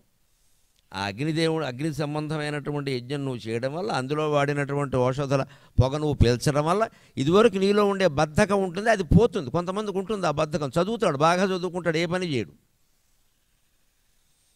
వీడి తండ్రికి భారం అయిపోతాడు చివరికి. పుత్రశత్రు రపండిత అని కూర్చుని తింటూ ఉంటాడు. వీడికి మళ్ళీ పెళ్లి చేయాలి, వయస్సు ఇచ్చాక ఇదో కర్మ, మళ్ళీ వాళ్ళని కూడా పోషించాలి. అంచేది వాళ్ళు చురుకుదనం రావాలంటే శ్రియమిచ్చే ధృతాశనాత్, అగ్ని నుంచి ఐశ్వర్యాన్ని ఆశించండి మీరు అన్నారు. అలాగా సూర్యుని వల్ల అన్ని ప్రయోజనాలు ఉన్నాయి. స్ఫుతం చైవాగ్నిహోత్రిణాం ఏష సుప్తేషు జాగర్తి భూతేషు పరినిష్ఠితగా. మనం పడుకున్నాం, లేపుతున్నది సూర్యుడండి. లేపుతున్నది సూర్యుడే కాదు. సూర్యోదయం కాకుండా ఎవరు లేస్తారు? మహానుభావులు ఉన్నారు. ఇప్పుడు సూర్యోదయం కాదు, సూర్యాస్తమయమైనా లేవరు. అలే పడక వాడికి తోచినప్పుడు లేస్తాడు. మన ఎవడో మా చుట్టానికి ఒకడికి ఫోన్ చేశాను నేను. అబ్బాయి ఇంకా లేవలేదు అన్నాడు. 12 అయింది అప్పుడు. అబ్బాయి లేవకపోవడం ఏంటండి? ఏం చేస్తాం, వాడు మధ్యాహ్నం 3 కూర్చున్నాడు, రాత్రి 3 అయింది అన్నాడు. ఆయన పని అది, ఉద్యోగం. మధ్యాహ్నం 3 కూర్చున్నాడు, రాత్రి 3 అయింది. మరి ఏం లేస్తాడు? పొద్దున్న 12కి లేస్తున్నాడు. ఆయనకి సూర్యోదయాలు సూర్యాస్తమయాలు ఏం తెలుస్తాయి?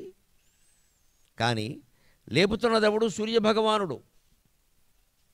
అందుకే ఏష సుప్తేషు జాగర్తి భూతేషు పరినిష్ఠితగా, అన్ని జీవులలోనూ ఉండి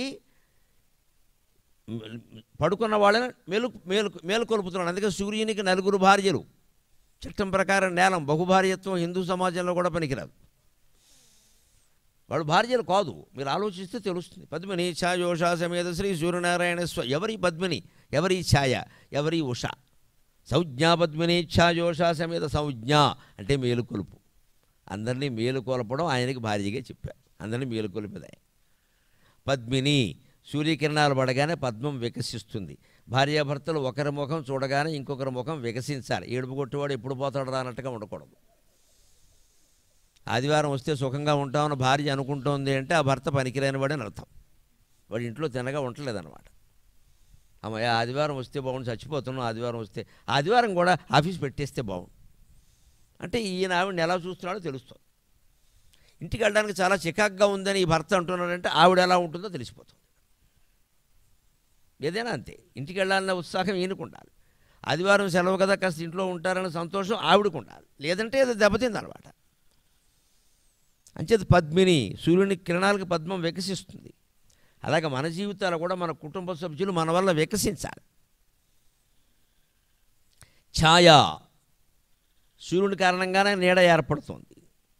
అలాగే భార్య భర్తను నీడలాగే అనుసరించాలి. ఉష, సూర్యకిరణాలు పడగానే ఉష అంటే మంచు కరిగిపోతుంది. ఇప్పుడు శిష్య ఋతువులో బాగా తెల్లారకట్ట చూడండి మీరు.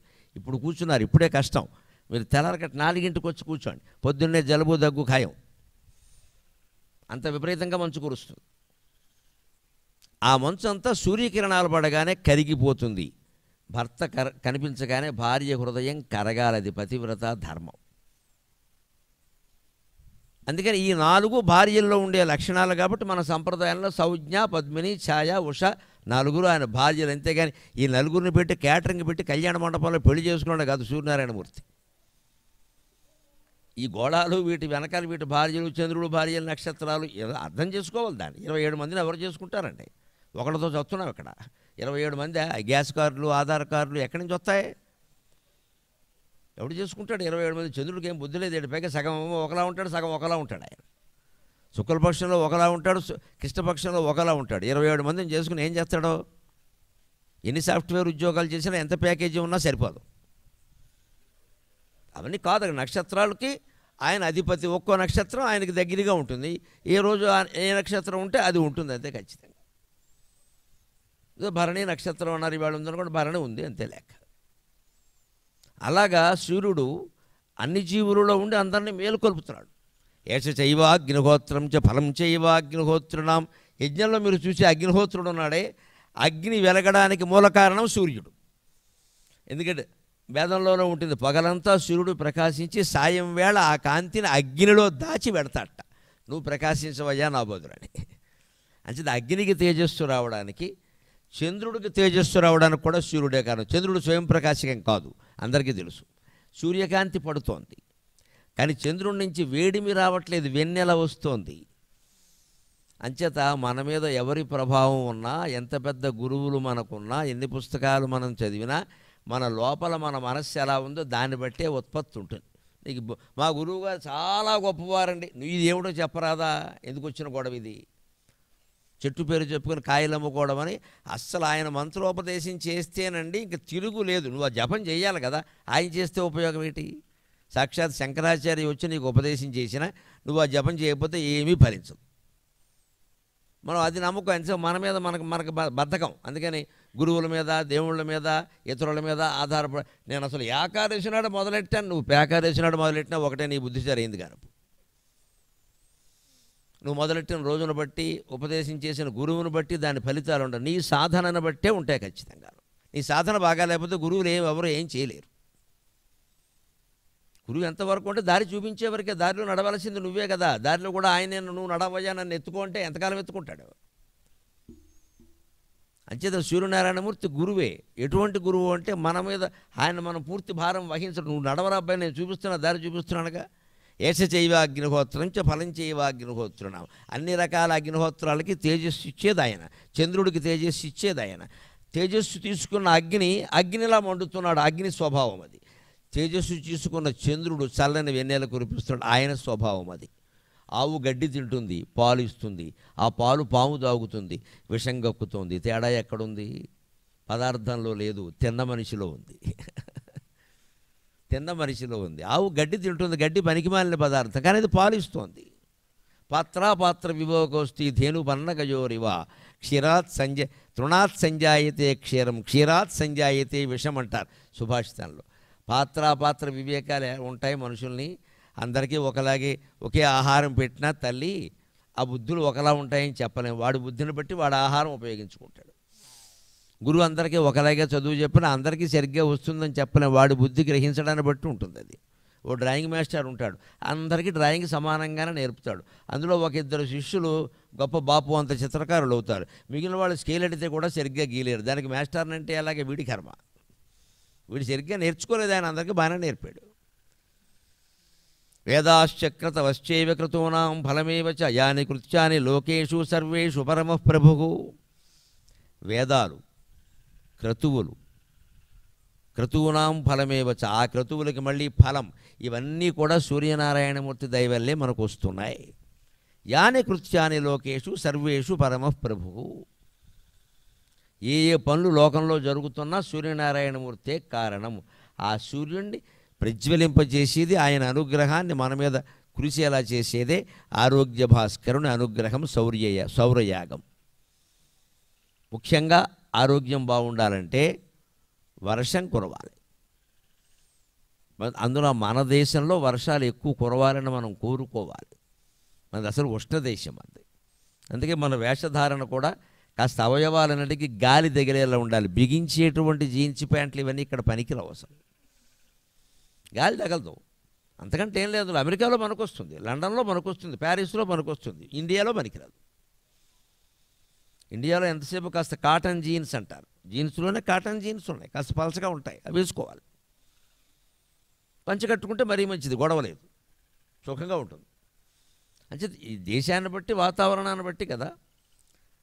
అందుకే సూర్యనారాయణమూర్తిని ప్రార్థన చేయాలి. వర్షం కురవకపోతే ఆ ప్రార్థన మనం చేస్తే బాగుండదు. ఆదిభట్ల నారాయణదాసు గారు సూర్యనారాయణ శతకం అని రాశాడు, 100 పద్యాలు ఏకంగా. అందులో ఆయన వర్షం కురిపించమని ప్రార్థిస్తాడు. ఎలా ప్రార్థిస్తాడో చూద్దాం. యాని కృత్యాని లోకేషు సర్వేషు పరమ ప్రభుకు. లోకంలో ఏ పని జరిగినా సరే దానికి సూర్యుడే కారణం. మనకు స్పష్టంగానే తెలుసు ఆ విషయం. వెలుగు లేకుండా మనం ఏం పని చేయలేం. విద్యుత్తు అని మనం అంటున్నది కూడా సౌర విద్యుత్తు, జల విద్యుత్తు, అన్నిటికీ సూర్యుడే కారణం. ఆ సూర్యనారాయణమూర్తిని వర్షాలు కురిపించమని ప్రార్థించడం ఎలాగా? మనకి ఇప్పుడు ఆ సమస్య అర్థం కాదు. రేపు వేసవకాలం దాటాక వర్షకాలంలో సరైన వర్షాలు కురవకపోతే అలాగే ఉంటుంది. వర్షంబున్బడనీయక ఆకాశమునన్ వ్యర్థంబుగా వారిదోత్కర్షంబున్ కలిగించెదేలనిటు. వర్షంబున్బడనీయక ఆకాశమునన్ వ్యర్థంబుగా వారిదోత్కర్షంబున్ కలిగించెదేలనిటు. వర్షం వారిదోత్కర్షంబున్ కలిగించెదేలనిటు. లుబ్ధశ్రీ విధానన్ కడున్ హర్షంబుంజడి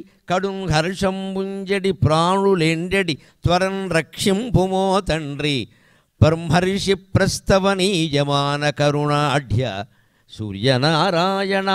బ్రహ్మర్షి ప్రస్తవనీయమాన కరుణాఢ్య సూర్యనారాయణ. వర్షం రాకపోతే మనం చేయాల్సిన ప్రార్థన ఏమిటంటే, వర్షంబున్బడనీయక, వర్షాలు కురవకుండా ఆకాశంలో మేఘాలు సంచరిస్తూ ఉంటాయి. వర్షకాలంలో ఆషాఢ మాసంలో ఒక్కోసారి వర్షం పడదు. పడతాయని ఆశ కల్పిస్తాయి.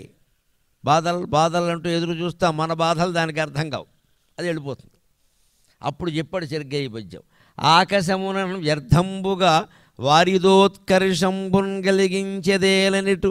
వర్షం కురవని మేఘం ఉంటే ఎంత, ఉండకపోతే ఎంత. దానం చేయనటువంటి ధనవంతుడి యొక్క డబ్బంతా వృధా అయిపోయినట్టే కదా. ధనవంతుడికి డబ్బు ఉందంటే తాను అనుభవించాలి, ఇంకోడికి ఇవ్వాలి. దానము భోగము, లేకపోతే మూడోది నాశనం అన్నారు.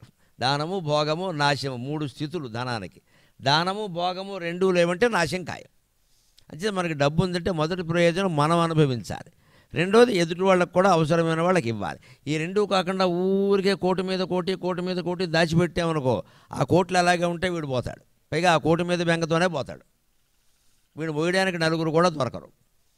పైగా ఇప్పుడు 2 ఉంటున్నారు కొడుకులు. ఇందులో కొడుకైనా కూతురైనా ఒకళ్ళు అమెరికా, ఒకళ్ళు ఆస్ట్రేలియా ఉంటారు. వాళ్ళు వచ్చే వరకు వీడు ఉండడు ఇక్కడ. ఇంకా నయ్యం ఇప్పుడు మొత్తం అందరినీ కట్టి పంపిస్తున్నారు. ఇవాళ ఎప్పుడు 300 మందిని పంపారు. 4-5 రోజుల్లో 18,000 మందికి మనం స్వాగతం చెప్పాలి. మొత్తం 7,25,000 మందికి చెప్పాలి.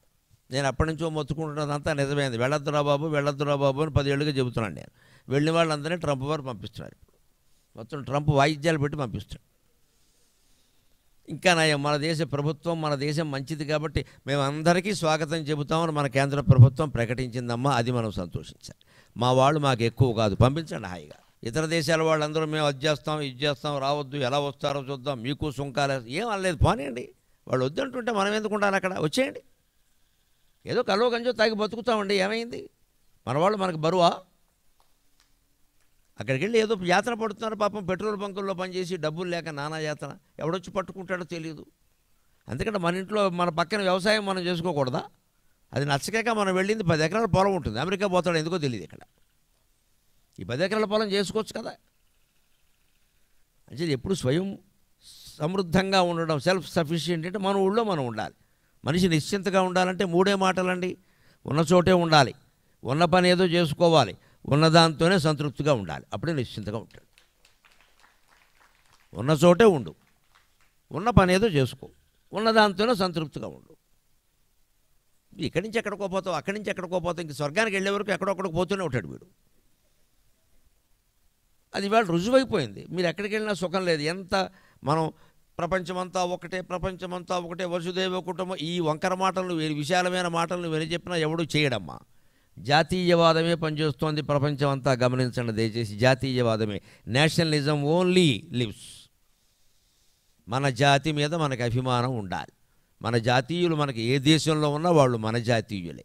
వాళ్ళకి ఉండాలి, మనకి ఉండాలి. వాళ్ళు వస్తే మనం స్వాగతం చెప్పాలి. ఓన్లేరా ఏదో అయిపోయింది, అమ్మా నాన్న దగ్గర ఉండొచ్చు, అందరినీ చూసుకోవచ్చు, అదేదో కోల్పోయినట్టు అనుకోక్కర్లేదు. మన వాళ్ళు మనకి బరువు కాదండి. ధరణికి గిరిభారమా, గిరికి తరువు భారమా, తరువుకు కాయభారమా, కనిపించే తల్లికి పిల్ల భారమా అన్నారు పాటలో. భూమండలానికి పర్వతం భారమా, పర్వతానికి చెట్టు భారమా, చెట్టుకి ఎన్ని కాయలు ఉంటే మాత్రం భారమా? మన భారతీయులు మనకు భారమా అండి? 140 కోట్లకి ఇంకో 10 కోట్ల మందిని భరిస్తాం. ఏం పెద్ద విషయం ఇది? ఆత్మీయత ఉండాలి. అందుకోసం ఊరికే వర్షాలుంటే మేఘాలుంటే ఉపయోగం ఏముందంటే కురవాలి కదా. ఊరికే డబ్బు ఉంటే ఉపయోగం ఏమిటి? దానం చేయాలి కదా. అందుకే లుబ్ధశ్రీ విధానం అన్నాడు ఆదిభట్ల నారాయణ దాస్ గారు. పిసినారు వాడు డబ్బు దాచినట్టుగా నువ్వు మేఘాలను పట్టుకెళ్ళి పైన దాస్తావేమిటయ్యా? కడును హర్షంబుంజడి ప్రాణులను హర్షంబుంజడి ప్రాణులను జడడి త్వరం రక్షింపమో తండ్రి. ప్రాణులు ఎవరికి ఆనందం లేదయ్యా వర్షం లేకపోతే. అంతేకాదు జీవులు చచ్చిపోతున్నారు కూడా కరువు కాటకాల వల్ల. హర్షంబుంజడి ప్రాణులు ఎండెడి త్వరం రక్షింపుమో తండ్రి, వర్షం కురిపించి రక్షించవయ్యా అని అంటున్నాడు. బ్రహ్మర్షి ప్రస్తవమాన కరుణాఢ్యా సూర్యనారాయణ బ్రహ్మర్షి ప్రస్తవనీయమాన. బ్రహ్మర్షులు సైతం నీ దయని ప్రస్తుతిస్తారు అన్నారు. ఎవరి బ్రహ్మర్షులు? సూర్యుని అనుగ్రహాన్ని పొందిన ఋషులు కొందరున్నారండి. సూర్యుడు కేవలం ఎండ మాత్రమే ఇవ్వడు, ఆరోగ్యాన్ని ఇస్తాడు. వీళ్ళ డాక్టర్లు డి విటమిన్ అంటున్నారు. సూర్యుడేగా, ఎండలో కూర్చోమని చెబుతున్నారు. దానికే మన వాళ్ళు ఏం చెప్పారు, మనకు నచ్చదు కానీ సూర్య నమస్కారం అన్నారు. మనకది సూర్య నమస్కారం అంటే మతం, డి విటమిన్ అంటే సైన్స్. ఈ అజ్ఞాన్ని ఎవడు బాగు చేయలేడు ఇక్కడ. సూర్య నమస్కారాలు ఎవరో ఏసీ రూమ్లో చేయకూడదు, ఆరు బయట చేయాలి. కనీసం అరుగు మీదనే చేయాలి, అరుగు మీదనే చేయాలి. అది అలా చేస్తే ఆవిడ సూర్యకాంతి పడుతుంది కదా. 10 నమస్కారాలు చేసి మొత్తం ఇలా పైకి లేచాలా, సూర్యకాంతి పడింది. అలా మళ్ళీ 100 చేయమన్నారు. ఇంతకంటే నువ్వు జిమ్కి వెళ్ళి బిస్కీలు తీసి నానా గొడవ చేసి నెలకు 25,000 వాడికి ఇస్తాడు పట్టుకు. వీడు సూర్య నమస్కారాలు చేయడు. సూర్య నమస్కారం చేయబోయా అంటే ఇట్స్ ఓల్డ్ కష్టం అంటాడు ఇంగ్లీష్లో. ఇక్కడ ఓల్డ్ అయితే గోల్డ్ అయితే చేయొచ్చుగా. అదే చెబుతున్నాడు ఇక్కడ. ఆరోగ్యం కావాలి, సూర్యుడు ఎలాగో ఇస్తాడు ఆరోగ్యం, వర్షాన్ని ఇస్తాడు. ఇంకోటి, సూర్యుడు జ్ఞానాన్ని ఇస్తాడు. అందుకే బ్రహ్మర్షి ప్రస్తవనీయమాన కరుణాఢ్య. యాజ్ఞవల్క్యుడు బ్రహ్మర్షి అంటే అక్కడ యాజ్ఞవల్క్య మహర్షి. ఆయనకి పాపం ఒక పరిస్థితిలో ఆయనకు వచ్చిన వేదం ఆయన మర్చిపోయాడు. గురువు శాపం. గురువుకే ఆయనకి ఏదో తగాదా వచ్చింది. గురువు నేను చెప్పిన విద్య అంతా నువ్వు మర్చిపోతావన్నాడు. పరశురాముడు కర్ణుని చెప్పించినట్టే చెప్పించాడు. యాజ్ఞవల్కుడు ఆ శాపాన్ని భరించాడు, మొత్తం వదిలేశాడు, ఆయనకి లేదు. కానీ మళ్ళీ పొందాలి. గురువుతో సంబంధం లేకుండా విద్య పొందాలి అంటే ఒక మహర్షి ఆయనకు కనిపించి సూర్యోపాసన చేయమన్నాడు. సూర్యోపాసన చేస్తే, ఏళ్ల తరబడి తపస్సు చేస్తే సూర్యనారాయణమూర్తి ప్రత్యక్షమై ఆయనకి మళ్ళీ యజుర్వేదాన్ని అనుగ్రహించాడు. అదే కృష్ణ యజుర్వేద కథ. అంతకుముందు ఉన్నది శుక్ల యజుర్వేదం, ఆ తర్వాతది కృష్ణ యజుర్వేదం. మన ఉభయ తెలుగు రాష్ట్రాల్లో ఎక్కువగా ప్రచారంలో ఉన్నది కృష్ణ యజుర్వేదం. ఆ కృష్ణ యజుర్వేద సృష్టికర్త సూర్యుడు. యాజ్ఞవల్కుడికి ఇచ్చాడు ఆయన. అంతేకాదు సూర్యుడు అన్నప్రదాత. ధర్మరాజుకి అక్షయపాత్ర ఇచ్చింది సూర్యుడే. నీకు ఎంతైనా అన్నం తినవయ్యా, ఎంతమందికైనా పెట్టవయ్యా, అక్షయపాత్ర ఇది కానీ ఒక్కసారికే పనిచేస్తుంది, ఒక్కసారికి అడిగేసామంటే ఇంకొండదు అన్నాడు. మంచిది, అక్షయపాత్ర ఇచ్చాడు. అన్నప్రదాత సూర్యుడు, ఆరోగ్యప్రదాత సూర్యుడు, ఐశ్వర్యప్రదాత సూర్యుడు, జ్ఞానప్రదాత సూర్యుడు. సూర్యుడు ఇవ్వలేనిదేముంది? అందుకని బ్రహ్మర్షి ప్రస్తవమాననీయ కరుణాఢ్యా సూర్యనారాయణ. బ్రహ్మర్షులు సైతం నీ కరుణని ప్రస్తుతిస్తున్నారయ్యా అన్నాడు. అంతేకాదు నిజంగా సూర్యుడిని మనం గమనించగలిగితే ఎన్ని విషయాలు తెలుస్తాయి అంటే, నిజంగా మీరు సూర్యుడిని చూస్తే, రోజు పొద్దున లేచి సూర్యుడిని చూస్తే సంధ్యావందనం మనం చేయడం కాదండి, ఆకాశం సంధ్యావందనం చేస్తున్నట్టు అనిపిస్తుంది. రాత్రి చూసినా సరే పగలు కనిపించిన చుక్కలు రాత్రి ఎలా కనిపిస్తున్నాయండి? సూర్యకాంతి కనుమరుగవడమే కదా కారణం.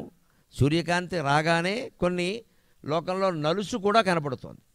సూర్యకాంతి లేనప్పుడు ఆకాశంలో పగలు కనపడిన చుక్కలు కనిపిస్తున్నాయి. అందుకని నాకు ఒక అనుమానం వచ్చింది. సాగరఘోష కావ్యంలో చాలా పద్యాల్లో నేను సూర్యోదయం సూర్యాస్తమయం వర్ణించాను. రాత్రిపూట నక్షత్రాలు ఎందుకుంటాయి పైన అంటే, పగలు రేగి సూర్యుడు ఎగబీల్చి జలధిని లోని రత్న రాశి లోగొనియను. పగలు రేగి సూర్యుడు ఎగబీల్చి జలధిని లోని రత్న రాశి లోగొనియను. కాకయున్న రాత్రి కాంతి సింధువులవుచు చుక్కలెట్లు దోచు శూన్యమందు అని కవిత్వం రూపంలో సూర్యుడిని ఉపాసన చేశా. స్వామి, రాత్రి నక్షత్రాలు కనబడడానికి నీ చర్య కారణం అవుతోందయ్యా అన్న. ఎందుకని? పగలు రేగి సూర్యుడు బాగా చండప్రచండంగా ప్రకాశిస్తాడు. ఎగబీల్చి జలధిని సముద్రాన్ని మొత్తం తాగేశాడు. లోని రత్నరాశి లోగొనియను. ఆ నీళ్ళన్నీ అయిపోయేసరికి సముద్రంలో ఉండే రత్నాలు కనపడ్డాయి ఆయనకి. ఇంత దోపిడీ చేశాక మళ్ళీ ఇవి ఇక్కడ ఉంటే ఎలాగా అని రత్నాలన్నీ పైకి పట్టుకుపోయాడు. ఆ సూర్యుడు పగలు పైకి పట్టుకుపోయిన రత్నాలే రాత్రి నక్షత్రాల రూపంలో ప్రకాశిస్తున్నాయి. ఇది కవిభావం. పగలు రేగి సూర్యుడు ఎగబీల్చి జలధిని లోని రత్న రాశి లోగొనియను. కాకయున్న రాత్రి కాంతి సింధువులవుచు చుక్కలెట్లు దోచు శూన్యమందు. చుక్కలు ఎక్కడ ఉంటాయి? చుక్కల ముగ్గు పెడతారు. ఎక్కడ పెడతారు? నేల మీద పెడతారు, ఆకాశంలో పెట్టరు. చుక్కలు పెట్టడానికి ఒక నేల ఉండాలి కదా. చుక్కల ముగ్గు అర్థమైతే సృష్టి అర్థమవుతుందండి. సంక్రాంతికి ముగ్గులు పెట్టేవాళ్ళు మానకండి. ముందు నడుము బాగుంటుంది, సైజు నడుము కోసం పెట్టండి, వంగాలి కదా. ఆ పైన చుక్కల ముగ్గులో తత్వం ఉంది. ఏమిటంటే, ముందు చుక్కలు పెడతారు, ఆ చుక్కలన్నీ కలుపుతారు, రథం ఆకారం వస్తుంది. ఇంకోలా కలుపుతారు, శ్రీకృష్ణుడు ఆకారం వస్తుంది. ఇంకోలా కలుపుతారు, ఏదో వీణ అలాంటి ఆకారాలు వస్తాయి. అంటే ముందు చుక్కలే పెట్టావా లేదా?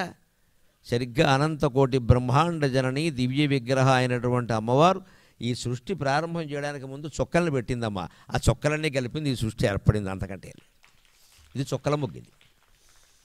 అదే లలితా సహస్రంలో ఉంది. దాన్నే మన నాసా వాళ్ళు ఏం చెప్పారు? చుక్కలు కొన్ని ఇక్కడ పడ్డాయి, దాని నుంచే సృష్టి వచ్చింది అన్నారు. మరి లలితా సహస్రం ఎప్పుడో చెప్పింది ఆ విషయాన్ని. మీరు కాదంటే అలాగా ప్రమాణం కనపడుతుంటే అనేక కోటి బ్రహ్మాండ జనని దివ్య విగ్రహ,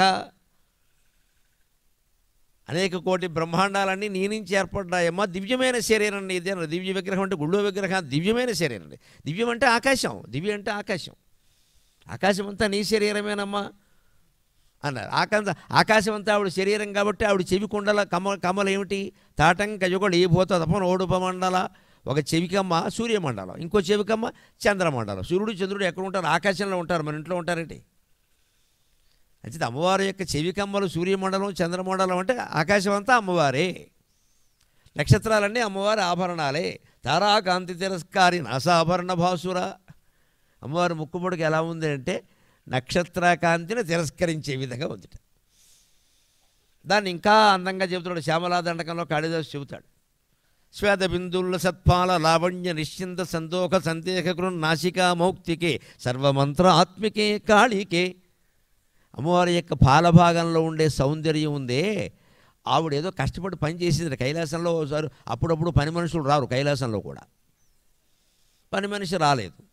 మరి శివుడు తవ్వుతాడు ఏమిటి? ఆవిడే తవ్వుకుంది పాపం గిన్నెలన్నీ. ఇల్లంతా ఊడ్చుకుంది, శ్రమ పడింది. శివుడు పని ఏమిటి? పొగిడేసాడు అమ్మవారిని. పార్వతి, శ్రమ పడితే పడ్డావు, నీ నుదుటి మీద చెమట అంత అందంగా ఉంది అన్నట్టు. మగ టెక్నిక్ అంటే అదే. పొగిడేస్తే సరిపోడు పని చేస్తారు.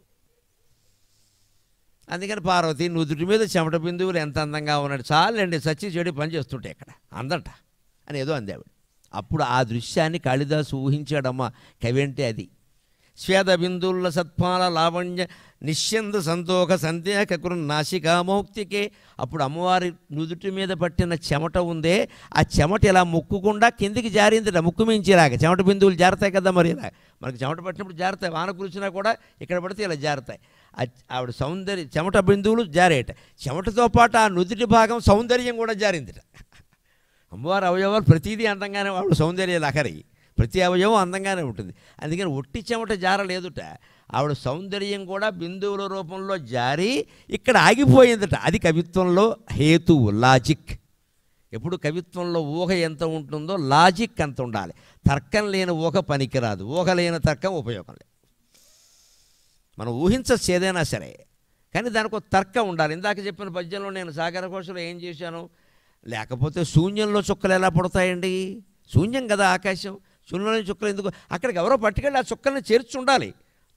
ఏదో అప్లోడ్ డౌన్లోడ్ అంటారే, లోడింగు, అలా ఎవరో ఎక్కడి నుంచి పట్టుకెళ్ళాడు? సూర్యుడు పగలు సముద్రాన్ని అంతా పీల్చి పారేశాడు కదా, ఆ నీటిని అంతా పీల్చేస్తే కింద రత్నాలు కనబడ్డాయి. కాబట్టి ఈ రత్నాలు పైకి పట్టుకుపోయి ఉంటాడు ఆయన. ఆశ కొద్ది రత్నాలు చూసాక ఎవడన్నా ఉంటాడా? ఎందుకంటే సముద్రుడికి రత్నాకరుడు అని పేరు, అది హేతు, ఉరికే అనకూడదు. అక్కడ సముద్రుడు రత్నాకరుడు, రత్నాలన్నీ పైకి పట్టుకుపోయాడు. అందుకే ఆ రత్నాలే ఆయన దాచుకున్నాడు. పట్టుకెళ్ళినవాడు ఎవడన్నా దాచుకుంటాడు కదా, బహిరంగంగా అరుగుమి పెట్టాడుగా దాచుకున్నాడు. ఆయన లేనప్పుడు అవి కనపడుతున్నాయి, రాత్రి కనపడుతున్నాయి అన్నాం. ఇందులో ఊహ ఎంత ఉందో తర్కం అంత ఉంది. కవిత్వం అంటే అది ఊహ ఉండాలి, ఊహ ఎప్పుడూ అందంగా ఉంటుంది. దానికి నువ్వు లోకంలో ఉండే తర్కం చూపించాలి, తార్కికంగా, లేకపోతే కవిత్వం కుదరదు. ఇక్కడ కూడా కాళిదాసు ఏమంటున్నాడంటే, అమ్మవారి ముక్కు పుడకట ఏమిటంటే, ఆవిడ పని చేసినప్పుడు చెమట బిందువులు ఇలా జారాడు, చెమటతో పాటుగా నుదుటి సౌందర్యం కూడా జారిందిట. ఆ జారిన చెమట బిందువు ఒకటి ఇక్కడ ఆగిపోయింది. ఎందుకు ఆగిపోయింది? ఈ డొప్ప పెద్దగా పైన ఉండడం వల్ల ఆగిపోయింది, అది లెక్క. అంతవరకు సైతిగా జారిపోయింది. ఇక్కడ ముక్కు డొప్ప దగ్గరికి వచ్చేసరికి డొప్ప కారణంగా ఓ బిందువు ఇక్కడ ఉండిపోయింది. ఆ ఉన్న బిందువు అమ్మవారి యొక్క ముక్కు పుడకైందమ్మా. అది కాళిదాసు, అది కాళిదాసు. నాసికామౌక్తికే సర్వమంత్రాత్మికే కాళికే. అది ఈ దైవారాధనని, శాస్త్రీయ విజ్ఞానాన్ని కలిపి ఆస్వాదించగలగాలి మనం. అలా ఉంటుంది. అంతేకాదు, మీరు ఆకాశాన్ని చూడండి. సంధ్యావందనం బ్రాహ్మణులు చేస్తారు, మిగిలిన వాళ్ళు కూడా ఉపనయనం అర్హత ఉన్నవాళ్ళు అందరూ చేయించి ఇబ్బంది ఏం లేదు. లేనివాళ్ళు కూడా, ఆడవాళ్ళు కూడా మొహమాట పడకుండా చెబుతున్నానమ్మా, సూర్యారాధన మానక్కర్లేదు, ఉపనయనం కాలేదు, యజ్ఞోపవే అక్కర్లేదు. పొద్దున్నే ఆకాశాన్ని చూడండి, 5:30, 6 మధ్యలో సమయం పెట్టుకోండి, ఆడ మగ అందరూ. వీలైతే పిల్లల్ని తీసుకెళ్ళి చూపించండి కాస్త. 5:30, 6 మధ్యలో మీరు అక్కడ ఉండగలిగితే ఒక 10 నిమిషాలు, శీతకాలమైనా వేసవకాలమైనా 5:30, 6 మధ్యలోనే సూర్యోదయం అవుతుంది సాధారణంగా. వేసవకాలం 5:30కే అవుతుంది, వర్షకాలంలో 5:45, శీతకాలంలో 6 దాటుతుంది. ఏదైనా ఆ సమయం 5:30, 6:30 మధ్యలో. అప్పుడు సూర్యుడిని, మీరు ఉదయిస్తున్న సూర్యుని చూడండి, వేరే సంధ్యావందనం చేయక్కల్లా, ఆకాశమే సంధ్యావందనం చేస్తున్నట్టుగా అనిపిస్తుంది. గగన బ్రాహ్మణ బాలుడును సాగరఘోష 9వ అధ్యాయం ప్రారంభిస్తూ ఆకాశం సంధ్యావందనం చేస్తుంది, వేరే మనం చేయడం ఏడు, దండం పెట్టుకుంటే సరిపోయింది కదా అనుకున్నా. గగన బ్రాహ్మణ బాలుడును జలదలేఖా భస్మరేఖంకితం వగుపాలంబున ప్రొద్దుబొట్టునిడి గాయత్రీ మహాదేవి గొల్వగ ప్రభాతిక కాంతిపుంజముల నర్ఘ్యం విచ్చి శ్రద్ధాళువై జగదజ్ఞాన తమోపకారియగు తేజశాస్త్రమున్నేర్చడిన్. ఒక వేద విద్యార్థి ఏం చేస్తారండి? తెల్లారగట్ట లేచి స్నానం చేసి విభూతి పెట్టుకుని కుంకుమ బొట్టు పెట్టుకుని సంధ్యావందనం చేసి ఆ తర్వాత ఏదో ఒక శాస్త్రం నేర్చుకుంటాడు. ఆ పని ఆకాశం చేస్తుంది చూడవయ్యా అన్న. గగన బ్రాహ్మణ బాలుడు, గగనమైనటువంటి బ్రాహ్మణుల అబ్బాయి సంధ్యావందనం చేస్తున్నాడయ్యా. మరి విభూతి ఎక్కడ పెట్టారండి? జలదలేఖా భస్మరేఖంకితం వగుపాలంబున. ఉదయకాలంలో ఆకాశంలో ఉన్న మేఘాలు చూడండి, తడి విభూతి రేఖల్లా ఉంటాయి సరిగ్గా మీకు. అది ఊహ. తడి విభూతి, నలుపు తెలుపు కలిసి ఉంటాయండి. ఆ తడి విభూతి రేఖలు అలాగే ఉంటాయి. అదిగో ఆకాశం బొట్టెట్టుకు విభూతి రేఖలు పెట్టుకుని. మరి కుంకుమ బొట్టు ఏదండి? పొద్దు బొట్టు నీడి సూర్యుడే బొట్టు, ఎర్రగా ఉంటాడు కదా, కుంకుమ బొట్టు ఎర్రగానే ఉంటుంది కదా. ఆ తడి విభూతి రేఖల్లో ఉన్నాయి మేఘాలు, ఆ మేఘాల మధ్యలోంచి సూర్యబింబం కనపడుతోంది, అది కుంకుమ బొట్టు. మరి అర్ఘ్యప్రదానం చెయ్యాలి కదా. ప్రాభాతిక కాంతిపుంజముల అర్ఘ్యం బిచ్చి, ఆ ఎర్రటి సూర్యుడి నుంచి వచ్చే కిరణాలు కూడా ఎర్రగానే ఉంటాయి. ఎందుకుంటాయి? There is science. సూర్యుడిలో 7 కిరణాలు ఉంటాయి. 7 కిరణాలు కలిపితే ఏ రంగు వస్తుంది? తెలుపు రంగు వస్తుంది. అంటే తెలుపులో అన్నీ ఉన్నాయి. దాని పేరే తెలుపు. తెలుగు భాష ఎంత గొప్పదో గమనించండి. తెలుపు, నీకు అన్నీ తెలిపేది అదే, తెలుపే. నువ్వు నలుపు అంటే అన్నీ నలిపేసినట్టే. అన్నీ నలిపేది నలుపు, అన్నీ తెలిపేది తెలుపు. తెలుపు అంటే తెలుపు, ఇంకోటికి తెలుపు నువ్వు తెలుసుకో. ఆ తెల్లదనం, స్వచ్ఛదనం ఉంటే తెలుస్తాం ఎవరికైనా. రంగు బట్టల్లో అన్నీ తెలివి. తెల్ల బట్ట ఉందనుకోండి, చిన్న మరక పడగానే తెలిసిపోతుంది ఇక్కడ ఏదో అయిందని. అంటే జీవితం స్వచ్ఛంగా ఉండాలి అంటే ఏ మరక కనపడాలంటే మనం తెల్లగానే ఉండాలి. లోపల మనస్సు తెల్లగానే ఉండాలి, స్వచ్ఛంగా. తెలుపు అంటే ఇతరులకు తెలుపు. ఆ తెలుపే, సూర్యుడు రంగు తెలిపే, అన్నీ కలిపితే. కానీ మనకి పొద్దున్న సూర్యుడు, సాయంత్రం సూర్యుడు ఎర్రగా కనపడతాడు. గమనించండి. ఎందుకు? సైన్సు చెప్పింది, వేదము చెప్పింది ఆ విషయం. ఏం చెప్పింది సైన్సు? అన్ని కిరణాలు ఆయనలో ఉన్నాయ్యా, కానీ మన కంటికి ఎర్రటి కిరణాన్ని గ్రహించే శక్తి ఉన్నంతగా మిగిలిన రంగు కిరణాలను గ్రహించే శక్తి లేదు. అందుకని ఉదయం సాయంత్రం మనం చూసినప్పుడు ఎర్ర కిరణం ముందు చేరుతుంది. మనం సూర్యుడు ఎర్రగా ఉండలేదు, నీ కంటికి ముందు చేరిన కిరణం ఎర్రగా ఉంది. అది నీ కంటి శక్తి. సూర్యుడి నుంచి అన్ని కిరణాలు బయలుదేరాయి, ఎర్ర కిరణం తొందరగా చేరింది. కాబట్టి రోడ్డు మీద ఎక్కడైనా డేంజర్ మార్క్ పెట్టాలంటే రెడ్ పెడతారు. తెలుపు ఆకుపచ్చ పెడితే ఎవరికి కనపడదు. రెడ్ తొందరగా గ్రహిస్తుంది, కంటికి చేరుకుంటుంది. అలాగా ఉదయసూర్యుడి నుంచి ఎర్రటి కిరణాలు వస్తున్నాయి కదా, ఆ కిరణాలు ఎలా ఉన్నాయంటే సరిగ్గా సంధ్యావందనం చేసేటువంటి వాళ్ళు రాగి చెంబులో నీళ్లు వాడతారు సాధారణంగా. ఆ రాగి చెంబులోంచి ఎలా వదిలిపెడతారు, అది రాగి చెంబు కారణం వల్ల నీళ్లు కూడా ఎర్రగా ఉంటాయి. అంచేత రాగి చెంబులోంటి ఎర్రటి నీళ్లు వదిలిపెడుతున్నట్టే ప్రాభాతిక కాంతిపుంజములనర్ఘ్యం విచ్చి అయిపోయింది. బొట్టెట్టుకున్నాడు, విభూతి రేఖలు పెట్టుకున్నాడు, సంధ్యావందనం చేశాడు, అర్ఘ్య ప్రదానం చేశాడు. ఇక చదువుకోవాలి. ఏం చదువుకోవాలి? శ్రద్ధాళువై జగదజ్ఞాన తమోపహారియగు తేజశాస్త్రము నేర్చెడిన్. నువ్వు బీటెక్ చదువు, ఎంటెక్ చదువు, ఫిజిక్స్ చదువు, ఏం చదువు, చివరికి వేదం శాస్త్రం చదువు. నిన్ను నువ్వు తెలుసుకునే ఆత్మజ్ఞాన శాస్త్రం చదవకపోతే మిగిలినవన్నీ దండగా తీసిపాలి. ఆత్మజ్ఞానం పొందే శాస్త్రం, దాన్నే మన తెలుగులో తత్వశాస్త్రం అంటారు. చాలా గొప్ప మాట. ఫిలాసఫీ అనే మాట దానికి సరిపోదు. ఏదో వాడుతున్నాం, ఇంగ్లీష్ భాషలో ఇంకో మాట లేదు కాబట్టి వాడుతున్నాం అంతే, ఆముదం చెట్టు. కానీ తత్వం అంటే అర్థం వేరు, ఫిలాసఫీ అంటే అర్థం. ఫిలాసఫీ అనే మాట ఎలా వచ్చింది అని మీరు ఎవరైనా ఫిలాసఫీ లెక్చరర్ని అడిగినా ఏం చెబుతారో తెలుసా? ఫైల్ అని లాటిన్ పదము, సాఫీ అను గ్రీకు పదము కలిపి ఏర్పడి ఇంగ్లీష్ పదాలన్నీ ఇలాగే ఏర్పడుతుంది. పెద్ద సంకర భాష, దాన్ని ఎత్తి మీద తిట్టుకుంటున్నాం మనం. ఓ సొంత పదం ఒక్కట్లేదు అందులో, అన్నీ లాటిను గ్రీకు. శారీ ఎక్కడి నుంచి వచ్చిందండి? మన చీర నుంచి వచ్చిందమ్మా. బుద్ధి లేకపోతే సరి. చీరని శారీ, వాళ్ళు చీర కట్టరు. చీర కట్టిన వాడికి చీర ఎందుకు ఉంటుంది వాడి భాషలో? ఇంగ్లీష్ భాషలో బొట్టుకు పదం ఉండదు, బొట్టు ఉండదు, మంగళసూత్రం ఉండదు, సీక్రెట్ థ్రెడ్ అంటాడు, అది పుట్టించుకున్నాడు. థ్రెడ్ ఏమిటి? అదవమాట. మన మంగళసూత్రం వేరు, థ్రెడ్ వేరు. వాడు అంతే అంటాడు, వాడికి అది లేదు. ఏం చేయమంటావు? మనం దాన్ని వాడకూడదు, మన పదాలు మనం వాడాలి. అలాగే ఇందులో గొప్పతనం ఏమిటంటే ఈ పదప్రయోగం. తేజశాస్త్రం, తత్వశాస్త్రం గొప్పతనం ఏమిటంటే ఫిలాసఫీ అంటే మీరు ఎవరిని అడిగితే ఏదో ఆ పదం ఈ పదం కలిసి. తత్వం అలా కదండి. తత్వం, తత్ ఆ పరమాత్మ, త్వం నీవే, తత్వమసి అహం బ్రహ్మాస్మి, అది తత్వశాస్త్రం. దేవీ తత్వం అన్నాం అంటే దేవీ భాగవతం చదవడం ద్వారా ఆ దేవి ఈ జీవుడు ఒకటే అని తెలుసుకోవడం దేవీతత్వం. రామతత్వం అన్నాం, రామాయణం చదవడం ద్వారా ఆ రాముడే నేను అని తెలుసుకోవడమే రామతత్వం. కృష్ణతత్వం అన్నాం, భాగవతం చదవడం ద్వారా ఆ కృష్ణుడు ఈ జీవుడు ఒక్కరే అని తెలుసుకోవడమే కృష్ణతత్వం. అంటే దేవీతత్వం, రామతత్వం, కృష్ణతత్వం, ఏదైనా భగవతత్వం మొత్తమే తత్వం. ఆ పరమాత్మ నువ్వే అనేది తెలుసుకోవడమే భగవతత్వం. అది మనం తెలుసుకునేటువంటి ప్రయత్నం చేద్దాం. ఇంకొక మాట చెప్పి నేను సెలవు తీసుకుంటా. సూర్యుడు ప్రజ్ఞకి సంకేతం. సాధారణంగా మనం లోకంలో ఎలా ఉంటామంటే మనిషి ముందు పరిచయం అవుతాడా, ప్రజ్ఞ ముందు పరిచయం అవుతుందా?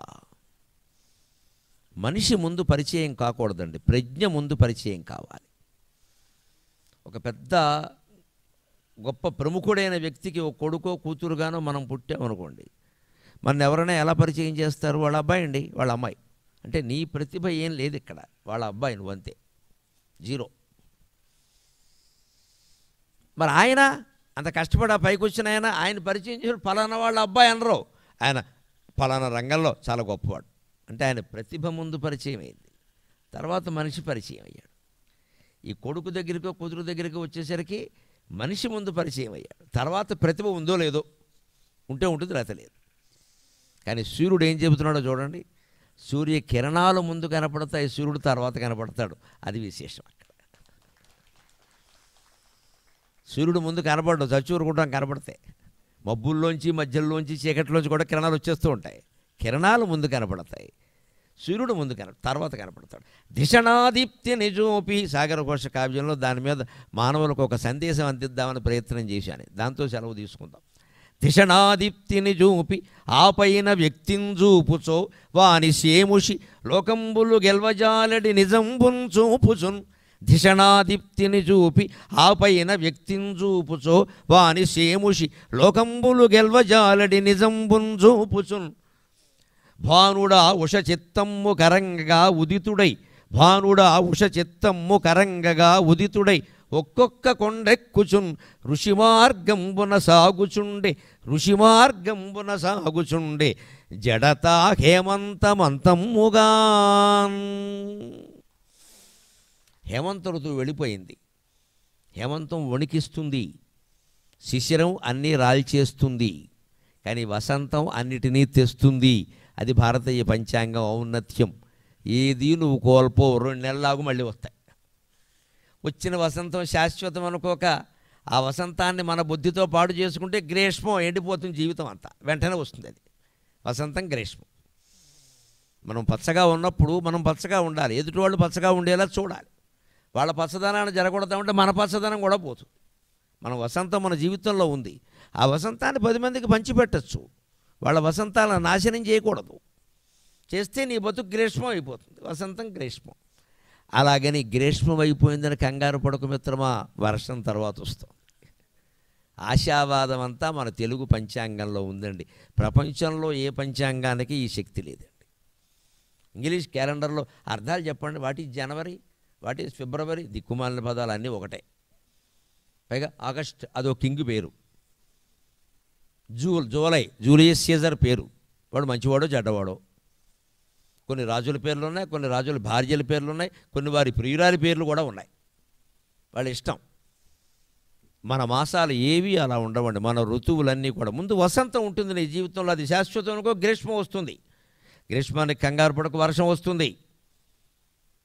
వర్షమే శాశ్వతం కాదు, శరదృతువు ఉండాలి, వెన్నెల ఉండాలి. వర్షంలో తడిసిపోతే జలుబు ఎక్కువ అవుతుంది, వెన్నెట్లో ఎంత తెలిసినా ఇబ్బంది లేదు.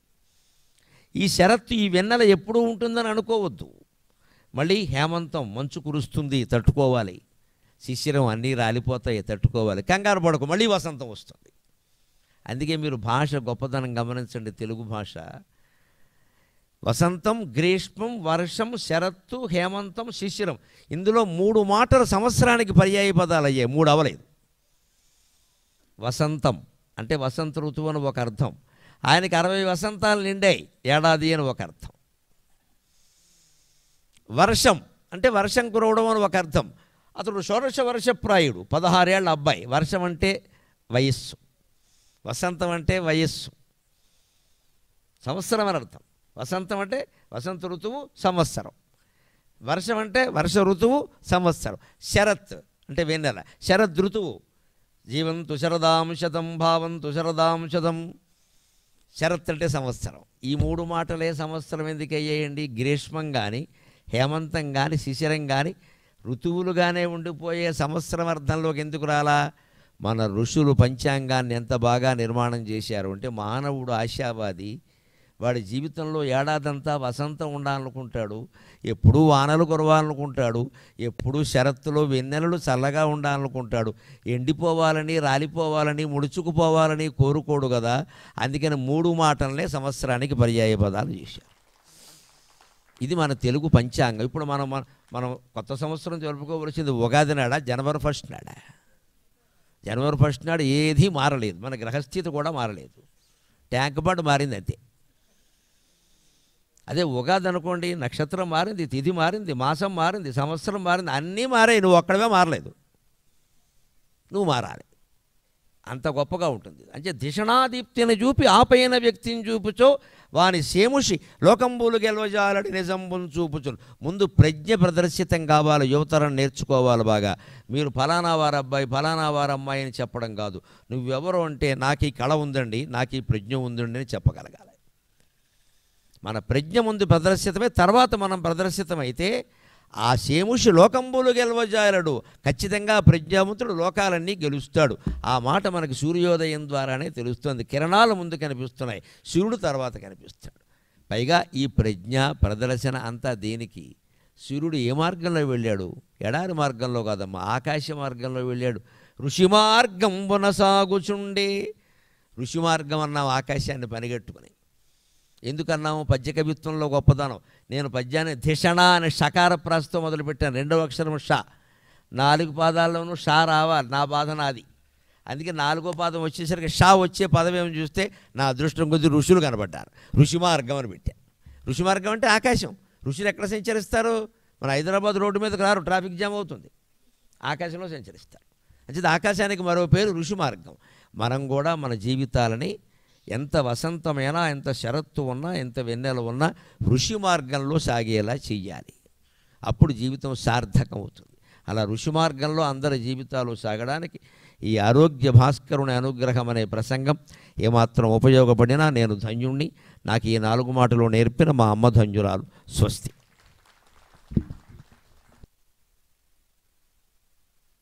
మన ధర్మపురి క్షేత్రంలో జరిగేటువంటి ఈ యజ్ఞంలో భాగంగా ఇది మనకి ఉన్నటువంటి రాశులు 12 రాశులు. ఈ 12 రాశుల్ని అనుసరించి ఈ యజ్ఞాన్ని కూడా 12 రోజుల పాటు మనం నిర్వహించడం జరిగింది. ఈరోజు 3వ రోజు. సూర్యనారాయణ స్వామి వారి యొక్క వైభవం గురించి గురువుగారు అందరికీ కూడా చాలా చక్కటి విషయాలందరికీ కూడా తెలియజేశారు. మాఘమాసానికి అధిపతి అయినటువంటి విష్ణువు గురించి యజ్ఞో వై విష్ణు అని మనకి వేదం చెప్పినట్టుగా గురువుగారు మనందరికీ కూడా చెప్పడం కూడా జరిగింది. యజ్ఞమే విష్ణువు, విష్ణువే యజ్ఞము అని చెప్పి మనకి చెప్పబడింది. అయితే గురువుగారు ఇటువంటి సందేశాలు ఇంకా ఇంకా ఇంకా చెప్పి మనందరికీ కూడా ఇలాగే అయితే సమాజాన్ని మార్చడం అన్నటువంటిది అది అందరికీ సాధ్యమయ్యేటువంటిది కాదు. కానీ ఇటువంటి పండితులు, ఈ పండితుల్ని మనం రక్షించుకోవడం అన్నది మాత్రం అదంతా కూడా మన చేతుల్లో ఉన్నటువంటిది. మనం ఇంకా ఇంకా ఇటువంటి ఈ యొక్క విద్యలన్నిటినీ కూడా, లౌకిక విద్య అందరూ చదువుకుంటారు, అది కేవలం ఏంటంటే మన జీవన భృతి కోసం మాత్రమే. అది మాత్రం అందరూ గ్రహించాలి. కానీ మన ఇంట్లో ఏ క్రతువు చేసుకోవాలన్నప్పటికీ కూడా, ఒక గృహప్రవేశం చేసుకోవాలన్నా, ఒక వివాహం చేసుకోవాలన్నా, మీరు అన్నప్రాసన దగ్గర నుంచి షోడశ కర్మలు అంటారు వీటిని, మనకు వేదాల్లో చెప్పబడినటువంటివి. ఈ షోడశ కర్మలన్నీ కూడా మనకి యజుర్వేదంలోంచి వచ్చేటువంటి ఈ మంత్రములతోనే మనం చేసుకుంటాం అన్నమాట. పంతులు గారికి ఫోన్ చేస్తాం, ఆయన ఏదో మంత్రం చదివాడు, నోట్లో అన్నం పెట్టి వెళ్ళిపోయాడు అనుకుంటారు మీరు. కానీ ఇవన్నీ షోడశ కర్మలు అంటారు. ప్రతి మానవుడికి ఉంటాయి. ఈ 16 రకమైనటువంటి కర్మలు కూడా ఇవన్నీ వేదంలో చెప్పబడ్డాయి అన్నమాట. ఏ రకంగా మనిషి ఏ రకంగా ధర్మ మార్గంలో ఎలా నడుచుకోవాలి అనేటువంటిది అవన్నీ కూడా మనకి ఈ వేద యజ్ఞాది క్రతువుల్లో చెప్పబడ్డాయి. అటువంటి మాటలన్నీ కూడా గురువుగారు అందరికీ కూడా తెలియజేసి ఉన్నారు. గురువుగారు ఇంకా ఇంకా ఇటువంటి ప్రవచనాలు చెప్పి ఆయన ఇంకా ఇంకా అభివృద్ధి చెందాలని చెప్పి గురువుగారికి ఆ వేదమాత యొక్క ఆశీస్సులతో, ఆ సూర్యనారాయణ స్వామి వారి యొక్క అనుగ్రహంతో చిన్న ఆశీర్వచనం వారి యొక్క దంపతులిద్దరికీ కూడా ఈ వేదికన చిన్న సన్మానం చేసి వారి ఇరువురికి కూడా చిన్న ఆశీర్వచనం. అమ్మా, ఇది కేవలం ఇటువంటిది ఏంటంటే ఈ గురువుగారి పక్కన మీరు వచ్చారు కాబట్టి ఖచ్చితంగా ఇక్కడ ఉండి ఆ వేదమూర్తి యొక్క ఆశీస్సులు కూడా మీరు అందుకోవాలి. వేదమాత యొక్క ఆశీస్సులు ఉభయం కూడా. హరి ఓం. శతం జీవ శరదో వర్ధమాన ఇత్యభినగమో భవతి శతమితి శతం దీర్ఘమాయుర్మరుతజేనావర్ధయంతి మేవ శతాత్మానం భవతి శతమనంతం భవతి శతమైశ్వర్యం భవతి శతమితి శతం దీర్ఘమాయుః. ఆయుర్దా అగ్నే హవిషో జుషాణో ఘృత ప్రతీకో ఘృతజో నిరేధే ఘృతం పీత్వా మధుచారుగవ్యం పిదేవ పుత్రమభిరక్షతాధిమం అథైతం విష్ణవే చరం నిర్వపతే యజ్ఞో వై విష్ణుః యజ్ఞ ఏవాం తతః ప్రతిష్ఠతే స్తోత్ర జహోతే విష్ణవే స్వాహా యజ్ఞాయ స్వాహా ప్రతి స్వాహేతే పూర్వదిగ్భాగే ఇంద్రో దేవతా ఇంద్రప్రసాదాత్ రాజ్యాభివర్ధనమశ్నుతే దక్షిణదిగ్భాగే యమో దేవతా యమప్రసాదాత్ ఆయుష్యాభివర్ధనమశ్నుతే పశ్చిమదిగ్భాగే వరుణో దేవతా వరుణప్రసాదాత్ పుత్రపౌత్రాభివర్ధనమశ్నుతే ఉత్తరదిగ్భాగే కుబేరో దేవతా కుబేరప్రసాదాత్ ధనధాన్యాభివర్ధనమశ్నుతే సర్వదిగ్భాగే బ్రహ్మా దేవతా బ్రాహ్మణప్రసాదాత్ శత్రుక్షయం మిత్రోర్జయమశ్నుతే సోమేన రాజ్ఞా సర్వాదిశో జయతి జ ఏవం వేద బృహస్పతే సవితర్బోధయేన గుంసగుం శతం చిత్సంతరాగుంసగుం చిషాధి వర్ధయేనం మహతే సౌభగాయ విశ్వేన మను వర్ధంతు త్వా చుష్టుతయో గిరో మే యూయం పాదస్వస్తిభిः సదా నః రోచనో రోచమానః శోభనః శోభమానః శ్రియః కాంతాయ కళ్యాణ నిధయే నిధయేర్థినాం శ్రీవేంకట నివాసాయ శ్రీనివాసాయ మంగళం. శతమానం భవతి శతాయ పురుష శతేంద్రియ ఆయుష్యేవేంద్రియే ప్రతిష్టతి. మనస్సంకల్పసిద్ధిరస్తు శరీర ఆరోగ్యతాబలసిద్ధిరస్తు. సభా సత్పురుష మధ్యే వాగ్దేవత అనుగ్రహ ప్రసార సిద్ధిరస్తు. నిరంతరం దైవకార్యాచరణ ధర్మకార్యాచరణ ఫలసిద్ధిరస్తు.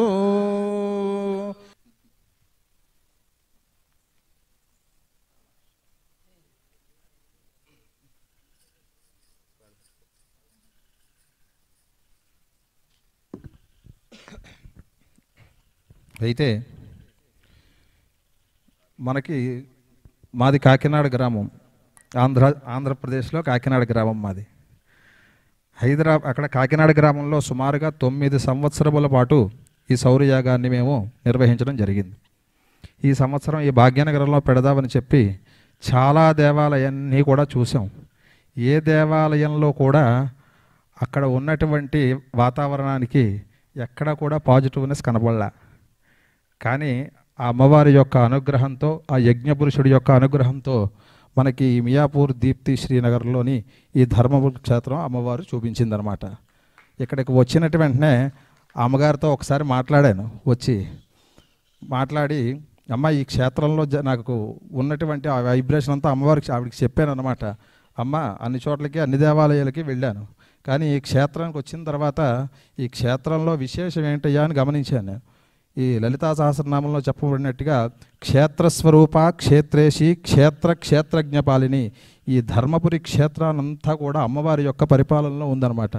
ఇక్కడికి వచ్చినటువంటి వాళ్ళు అందరూ ఏదో అన్ని దేవాలయాల్లోకి వచ్చి వెళ్ళిపోయినట్టుగా ఎవ్వరూ కూడా భావించద్దు. మీ యొక్క మనస్సులో ఏ కోరిక అయితే ఉందో ఆ యొక్క కోరికతో మీరు అక్కడికి వచ్చి అమ్మవారి దగ్గర ధ్యానం చేసుకుని చెప్పుకోవాలి. మీరు అలా చెప్పుకున్నట్లయితే ప్రతి ఒక్కరి యొక్క కామ్యం కూడా నెరవేరుతుంది. ఇంతటి సామ్రాజ్యాన్ని ఏర్పరిచినటువంటి ఈ యొక్క అమ్మగారు, అందరూ అమ్మగారు అంటూ ఉంటారు, సత్యవాణి గారు, ఈ యొక్క సామ్రాజ్యాన్ని, ఇంతటి సామ్రాజ్యాన్ని ఏర్పాటు చేసి ఇటువంటి వాతావరణాన్ని మనందరికీ అందించినందుకు గాను ఈ యొక్క యాగము సందర్భంగా ఈ యొక్క బహుకరాన్ని గురువుగారికి సమర్పించవలసిందిగా కోరుచున్నాం. అమ్మ మీ చేతుల మీదుగా ఇవ్వాలి గురువుగారికి.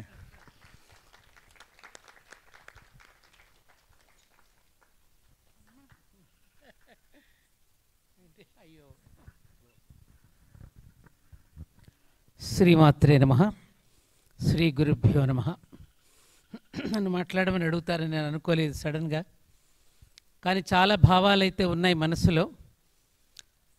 నాకు శ్రీ సుబ్రహ్మణ్య అవధాని గారు ప్యాంప్లెట్ చూపించి గరికపాటి నరసింహారావు గారు 5వ తేదీన వస్తున్నారని అనగానే చాలా చాలా సంతోషపడ్డాను. మరి ఏ అనుబంధం ఉందో నాకు తెలియదు. గురువుగారు రామరక్షా స్తోత్రం, అలాగే కాలభైరవ స్తోత్రం, మహిషాసురీవర్ధిని స్తోత్రం మీద మనకి 3 రోజుల పాటు ఇక్కడ చాలా అద్భుతంగా మనందరికీ వివరించారు. మళ్ళీ తిరిగి మన క్షేత్రానికి వారు వస్తున్నారు అని అనగానే నాకు చాలా చాలా సంతోషం అనిపించింది. ఇందాక మా అవధాని గారు చెప్తున్నప్పుడు, ఆశీర్వాచనం ఇస్తున్నప్పుడు శివ శివ అంటూ మీరు, అది నాకు ఆ వేదం చదవడం తెలియదు, కానీ ఆ శివ అనేటటువంటి శబ్దంలో అది ఆ నామాన్ని ఎప్పుడు గనక మనం ఉచ్చరిస్తూ ఉన్నప్పుడు జరిగే ఒక గొప్ప ప్రయోజనాన్ని గురువుగారు ఏదో ఒక సందర్భంలో చెప్పడం జరిగింది. అది నాకు గుర్తొచ్చింది. పవి అంటే వజ్రాయుధం. అంటే ఆ శివుడి యొక్క నామాన్ని మనం పలుకుతూ ఉన్నా, ఉచ్చరిస్తూ ఉన్నా, జపిస్తూ ఉంటే ఎటువంటి వారికైనా వజ్రాయుధం పువ్వుగా మారుతుందట, అగ్ని మంచుగా మారుతుంది, అగాధమైన జలరాశి భూమిగా మారుతుంది, అలాగే శత్రువు మిత్రుడవుతాడు, విషం అనుకునేటటువంటి అమృతంగా మారుతుందనే విషయం మాస్టర్ గారి విషయంలో నిజమయ్యింది. ఈ మాట నాకు చెప్పాలనిపించింది.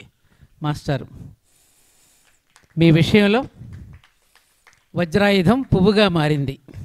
ఎవరి ఎన్ని రకాలుగా చేసినా అది తప్పకుండా నిరంతరము శివనామం జపించేటటువంటి వారికి భగవంతుడు ఏ విధమైనటువంటి ఆశీస్సులు అందిస్తాడు అనే విషయం అక్కడ ఉన్నట్టు ఆత్మలింగేశ్వరుని దర్శించుకునే నేను, ఇది మీ విషయంలో నిజమయ్యింది అని నేను ఘంటాపదంగా చెప్తూ, స్వామి వివేకానందుడు చెప్పిన మాట నాకు కూడా గుర్తుకొచ్చింది ఇందాక. ఏమిటంటే ఆయన అన్నమాట, ఈ భారతదేశానికి వినాశకారిగా దాపురించింది ఏమిటయ్యా అంటే అసూయ. ఈ భారతదేశం ఇంకా ఎదగలేకపోవడానికి కారణం ఈ అలుముకున్న అసూయ అనేది వినాశకారిగా మారింది. దీనిని సర్వశక్తి సమోపేతుడైన భగవంతుడు కూడా ఏమి చెయ్యలేని నిస్సహాయ స్థితిలో పడి ఉన్నాడు అన్న మాట నాకు గుర్తుకొచ్చింది. నిజం. ఇది మనిషి ఎదుగుతూ ఉన్న కొద్దీ ఏ విధంగా పడగొట్టాలా అనే అసూయ ఈ మధ్యకాలంలో చాలా పెరిగిపోతుంది. ఇది మనకి ప్రమాదకరమైనటువంటి విషయం. అందుకని మనం నమ్మేటటువంటి గురువు, మనకి 5 వేళ్ళు ఉన్నాయి కదా, ఇది మనం నమ్మే గురువుకి ఏదైనా వస్తే మన వేళ్ళు ఇలా ఉండాలి, శిష్యులకి ఏదైనా వస్తే గురువు ఇలా పట్టి ఉంచుకుంటాడు. ఇది మనదైనటువంటిది 5 వేళ్లలోనే మనకు తత్వం కనపడుతుంది. నిన్న నా దగ్గరికి చాలామంది మహిళలు వచ్చారు. ఇక్కడ మన వాలంటీర్స్గా వచ్చిన వాళ్ళు ఉన్నారు, యాగశాలలో పనిచేస్తానికి సేవ చేయడానికి వచ్చిన వాళ్ళు ఉన్నప్పుడు ఒక సంభాషణ మాలో మధ్యలో జరిగింది. అమ్మవారికి మనందరం కలిసి చాలా కాలంగా ఏమీ మనం చేయించలేదు, వెండితో ఒక చీర చేయించాలని నేను అనుకుంటున్నాము అని ఏదో సంభాషణ మధ్యలో వచ్చినప్పుడు వాళ్ళందరి మనసులో నుంచి ఒకే కోరిక కలిగింది. ఏమిటయ్యా అంటే కోరిక, అమ్మవారికి ఆ చీర సమర్పించేటప్పుడు మనం ఎవరినీ పిలవద్దు, ఒక్క సాధ్వీమణి అయినటువంటి ఒక త్యాగమూర్తిని శారదమ్మ గారి చేతుల మీదుగానే ఆ వెండి చీరను అమ్మవారికి సమర్పించే పద్ధతిని మీరు అనుసరించండి అమ్మా అని తల్లులందరూ కూడా నాకు చెప్పడం జరిగింది. అందుకని వేదిక మీద ఇక్కడే ఉన్నది మా శారదమ్మ, ఆ శారదమ్మను కోరుతున్నా, అమ్మ నీ చేతుల మీదుగానే వచ్చి అమ్మవారికి ఆ వెండి చీరను ధరింప చేయవలసిందిగా నేను కోరుకుంటున్నాను. నా కోరికను మీరు మన్నించవలసిందిగా అభ్యర్థిస్తున్నా. ఆ సమయం వచ్చినప్పుడు చెప్తాను. గురువుగారు, మీరు ఎప్పుడు గురువుగారితో శారదమ్మని రమ్మంటాం, ఈసారి మా శారదమ్మతో కలిసి మీరు రమ్మని మిమ్మల్ని కోరుకుంటున్నా. ఇందాక మీరు వనస్పతికి చెప్పారు కదా, మేము శారదాపతిగా చెప్తున్నాం ఇక. ధన్యవాదాలు అమ్మా, నమస్కారం.